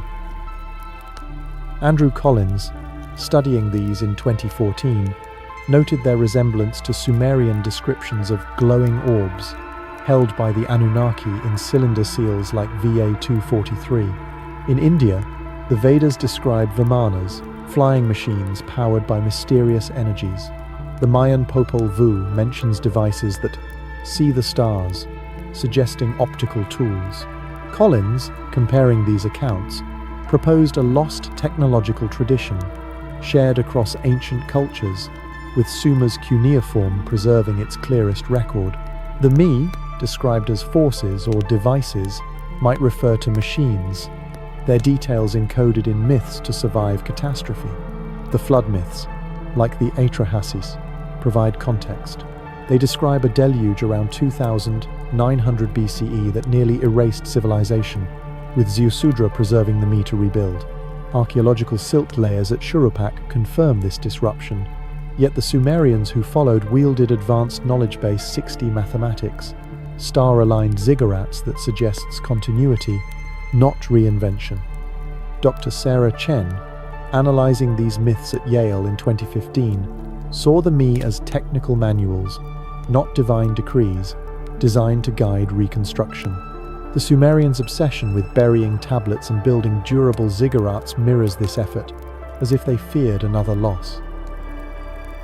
Chen, in her quiet office, wondered if they were safeguarding a technology from a civilization that vanished, its machines mistaken for magic by those who inherited them. Göbekli Tepe, dated to 9600 BCE, offers a haunting link. Its T-shaped pillars, aligned with Sirius, suggest a culture with advanced knowledge, buried deliberately to preserve it. Dr. Klaus Schmidt, excavating in 2019, saw parallels with Sumer's ziggurats, both built to encode cosmic data. Could Göbekli Tepe's builders have used mechanical systems? Their techniques passed down until Sumer's cuneiform captured them. The absence of precursors at both sites, no crude tools or failed structures, implies a lost technological tradition, its artifacts erased or misinterpreted. Schmidt, among the pillars, felt a silence that whispered of machines we've learned to call myths. The loss of Sumerian knowledge underscores this tragedy. Dr. Irving Finkel, in the British Museum in 2018, noted that 80% of cuneiform tablets remain untranslated. Their descriptions of me locked in vaults. Libraries at Uruk and Nippur were burned or abandoned, their technologies lost to conquest or neglect.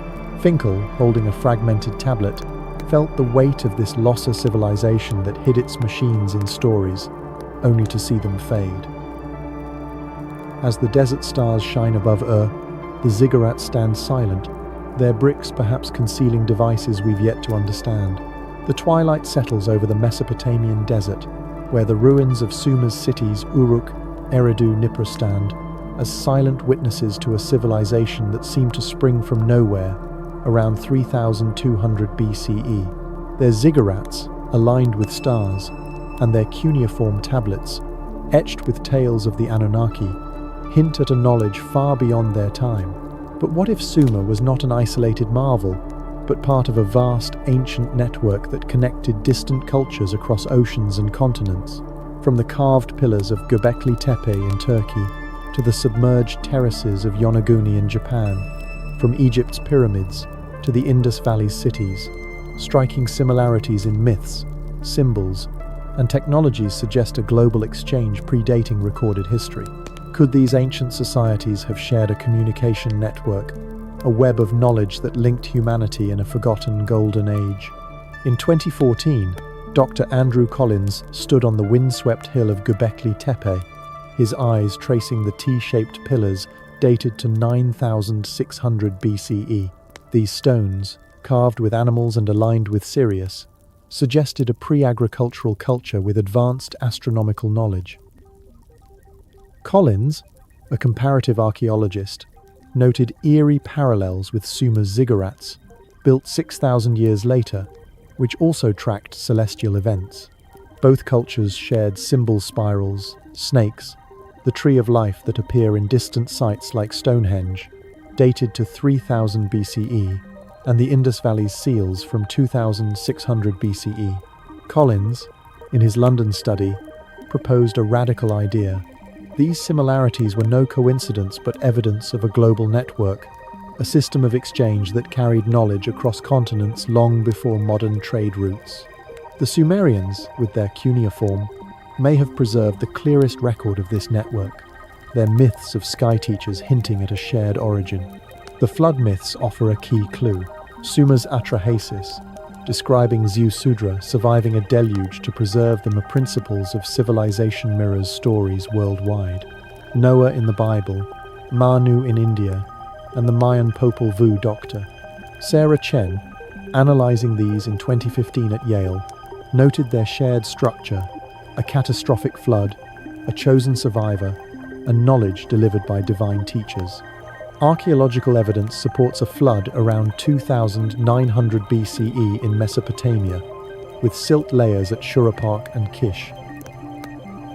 But older disruptions, like the Younger Dryas around 10,800 BCE, suggest a global catastrophe, with rising seas submerging coastal settlements.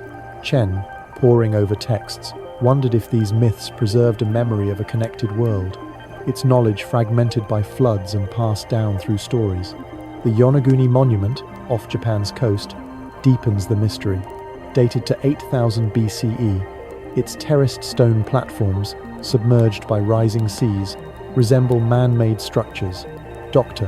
Masaaki Kimura, diving in 2010, argued that Yonaguni was a megalithic complex, possibly part of a Pacific culture linked to Sumer.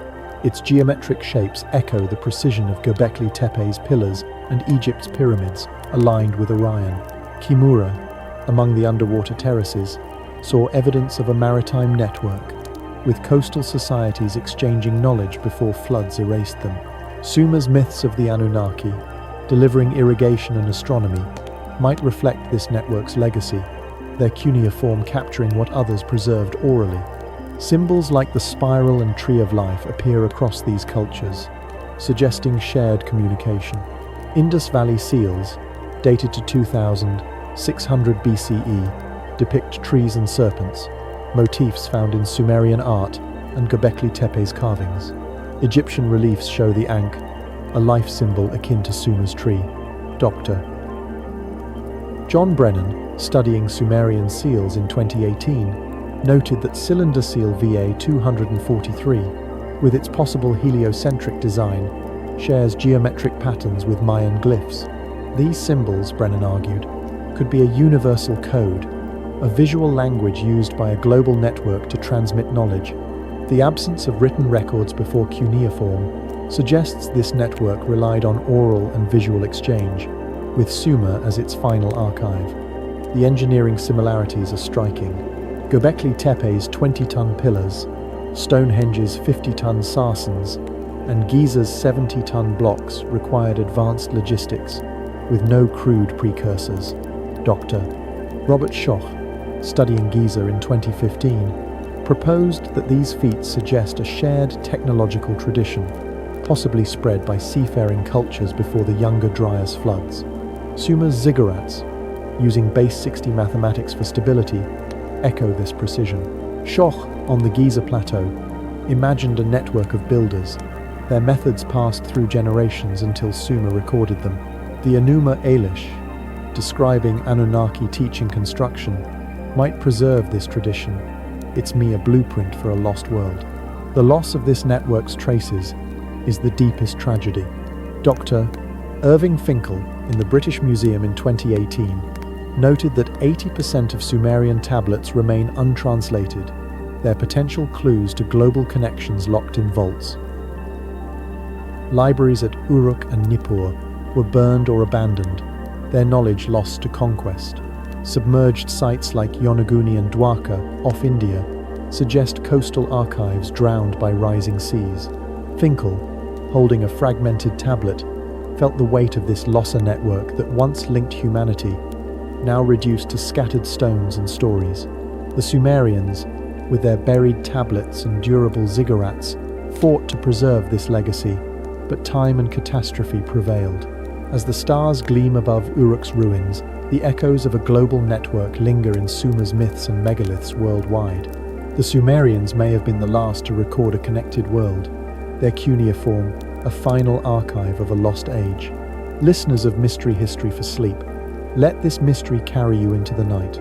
Imagine ancient travelers, their ships and stories linking distant lands, their knowledge a flame we're still trying to rekindle, because in those silent ruins, a forgotten network waits, whispering that we may be rebuilding a world once united by stars and stone. The desert night falls over the ruins of Uruk, where the crumbled ziggurat stands silent under a sky that once guided Sumerian scribes. 5,000 years ago, this land birthed humanity's first cities, their clay tablets and star-aligned temples preserving a knowledge so advanced it seems to belong to another age. The Sumerians, emerging around 3200 BCE, spoke of the Anunnaki, teachers from the heavens, and a flood that nearly erased their world. Their myths, etched in cuneiform, warn of a civilization's fragility, of knowledge lost to fire, conquest, and forgetting. As modern cities hum with technology, satellites guided by Sumerian mathematics, our clocks ticking to their base, 60 rhythma haunting question lingers. Are we, in our confidence, repeating the same cycle of rise and fall that silenced Sumer? In 2020, Dr. Margaret Chen sat in the reading room of Chicago's Oriental Institute, surrounded by tablets that told of Sumer's sudden rise and gradual fade. The Atra Hasis, one of the oldest myths, describes a deluge around 2900 BCE that nearly obliterated humanity, with Ziusudra chosen to preserve the principles of writing, law, and engineering. Archaeological silt layers at Shuruppak and Kish confirm this flood, marking a disruption where complex cities gave way to simpler settlements. Yet the Sumerians who rebuilt wielded knowledge cuneiform, base 60 mathematics, star-aligned ziggurats that should have taken centuries to rediscover.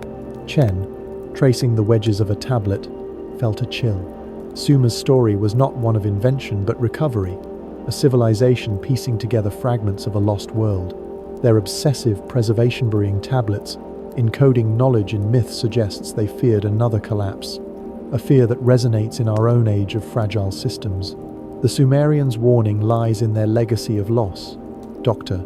Irving Finkel, in the British Museum in 2018, estimated that 80% of cuneiform tablets remain untranslated, their secrets locked in vaults. Libraries at Uruk and Nippur were burned or abandoned, their knowledge of astronomy, medicine, and engineering reduced to fragments. The Enuma Elish describes the Anunnaki delivering the me, but many of these principles were lost when empires fell. Finkel, holding a shattered tablet, saw a pattern. Knowledge is not eternal, but vulnerable to conquest, neglect, and deliberate erasure. The Sumerians built ziggurats to last millennia, buried tablets to withstand floods, yet their efforts failed against time's relentless march. Finkel wondered if our digital archives, dependent on fragile technology, face a similar fatigue, modern flood of data loss or systemic failure. Global parallels amplify this warning. The Library of Alexandria, Mayan codices, and Buddhist manuscripts all fell to fire or neglect, their wisdom erased when it no longer served power. Dr. Andrew Collins, studying these losses in 2014, saw a cycle. Civilizations rise, amass knowledge, then collapse, leaving fragments for the next to rebuild. Sumer's flood myths, echoed in stories of Noah and Manu, suggest a universal memory of such a collapse, perhaps tied to the Younger Dryas around 10,800 BCE, when floods submerged coastal cultures.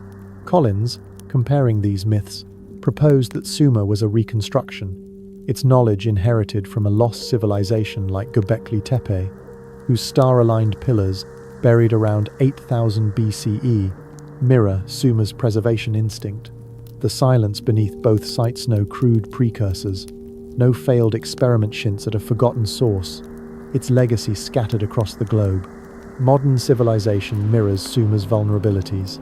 Our reliance on digital systems, cloud storage, and specialized expertise parallels Sumer's dependence on cuneiform and scribes. Dr.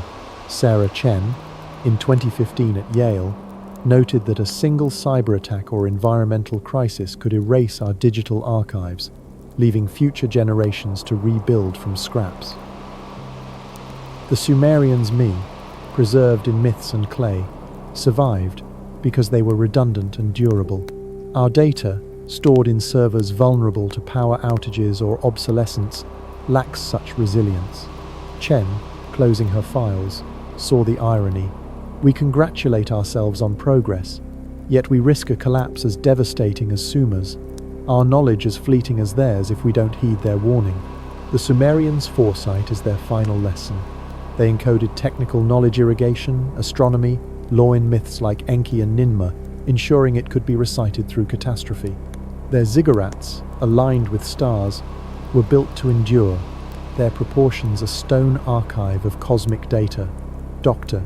Amanda Stelzer, studying the Kesh Temple hymn in Chicago in 2020, found it described ziggurat construction with precise measurements, a manual for rebuilding. Yet most tablets were lost, and their myths' meanings faded in translation. Stelzer, examining a tablet's wedges, felt the weight of this losser civilization that planned for eternity, only to be silenced by time. Our own systems, from AI to satellites, face similar risks. Their complexity, a strength and a weakness, dependent on infrastructures we barely understand. As Chicago's lights dim, Sumer's ruins whisper a warning. Civilizations are fragile, their knowledge a flame easily extinguished. The untranslated tablets, the buried pillars of Göbekli Tepe, suggest we stand on the ruins of a past we don't fully grasp, rebuilding with fragments we may misinterpret. The desert winds howl over the ruins of Uruk, where the ghosts of Sumer whisper a truth that shakes the foundations of everything we've been taught. 5,000 years ago, a civilization rose from the sands, not with the clumsy steps of beginners, but with the confident stride of those rebuilding a lost world. Their cities, like Ur and Eridu, emerged fully formed grids of streets, engineered canals, and ziggurats aligned with stars. Their cuneiform script, etched in clay, captured a language too perfect for a first attempt.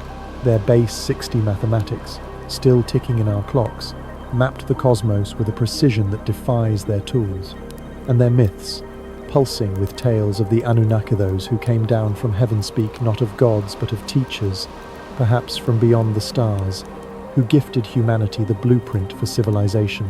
Welcome, listeners of Mystery History for Sleep, to the electrifying climax of our journey, where Mr. H unveils the heart of this enigma. What if Sumer wasn't the dawn of civilization, but a desperate attempt to recover a truth we've been programmed to forget? Imagine a world where history isn't a straight line, but a cycle of rise, fall, and recovery. A world where Sumer was not the first, but a flicker of memory from a golden age drowned by floods or erased by fire. The evidence screams from the sands. Göbekli Tepe's buried pillars, 11,000 years old, aligned with Sirius before agriculture began. The cylinder seal VA 243, carving a heliocentric solar system 4,000 years before Copernicus. The Me, those cosmic principles, encoded in myths as manuals for rebuilding canals, laws, and star charts. These are not the relics of a primitive past, but the fragments of a civilization so advanced it makes our skyscrapers seem like child's play. Yet, the silence is deafening. 80% of Sumerian tablets lie untranslated in museum vaults, their secrets locked away by an academic world that fears what they might reveal. The Anunnaki, the flood, the ziggurats, they all point to a truth we've been trained to dismiss. Humanity's story may be a sequel, a reconstruction of a world we lost long ago. This isn't just history, it's a wake-up call, a jolt to your soul that demands you question the sanitized narrative fed to us by textbooks and gatekeepers. The Sumerians knew their knowledge was fragile, burying tablets and building stone libraries to outlast catastrophe. They feared a second collapse, and their myths scream a warning. Civilizations die when they forget. Today, we stand on the edge of our own abyss, digital archives, vulnerable to a single blackout, technologies so complex we barely understand them, a world teetering on the brink of chaos. Are we repeating Sumer's fate, building towers of glass while ignoring the lessons carved in clay? The truth is out there, buried in the sands, locked in untranslated wedges, waiting for us to dare to look. Every untranslated tablet, every dismissed anomaly like VA 243, is a piece of a puzzle that could rewrite who we are. This is no bedtime story, it's a call to arms for your mind, a challenge to peel back the veil and claim the truth that's been stolen from us. Feel the weight of this moment, listeners. Your heart races because you sense it's something bigger, something hidden, something that could change everything. Sumer's warning is for us, a cry from the past that says, don't let this knowledge slip away again. You're not just a listener, you're a seeker, a torchbearer in a world that's forgotten how to question. So, let's ignite a firestorm of curiosity together. Drop your thoughts in the comments below. What do you think the Anunnaki really were? Have you stumbled across a piece of history that doesn't add up? Share your stories, your doot, your revelation. Let's build a community that refuses to accept the official script. Hit that subscribe button and ring the bell to join the Mystery History for Sleep family, where we dive deeper into the shadows every week. Spread this video across social media, forums, anywhere truth seekers gather. Let's wake the world to Sumer's secrets. And tell me, what's the next mystery you want us to unravel? Could it be the submerged cities of Yonaguni, hinting at a Pacific Atlantis? or the Vedic tales of flying Vimana spoof of ancient tech or extraterrestrial contact? Leave your vote below, and let's keep this fire burning. The stars above Sumer still shine, watching us as they watched Ziusudra, daring us to remember. Don't let their warning fade. Question everything, seek the truth, and join us in the next chapter of this cosmic quest. This is Mr. H, signing off from Mystery History for Sleep, urging you to keep your eyes on the stars and your heart open to the secrets they hold. Good night, truth. Seek us, let's rewrite history together.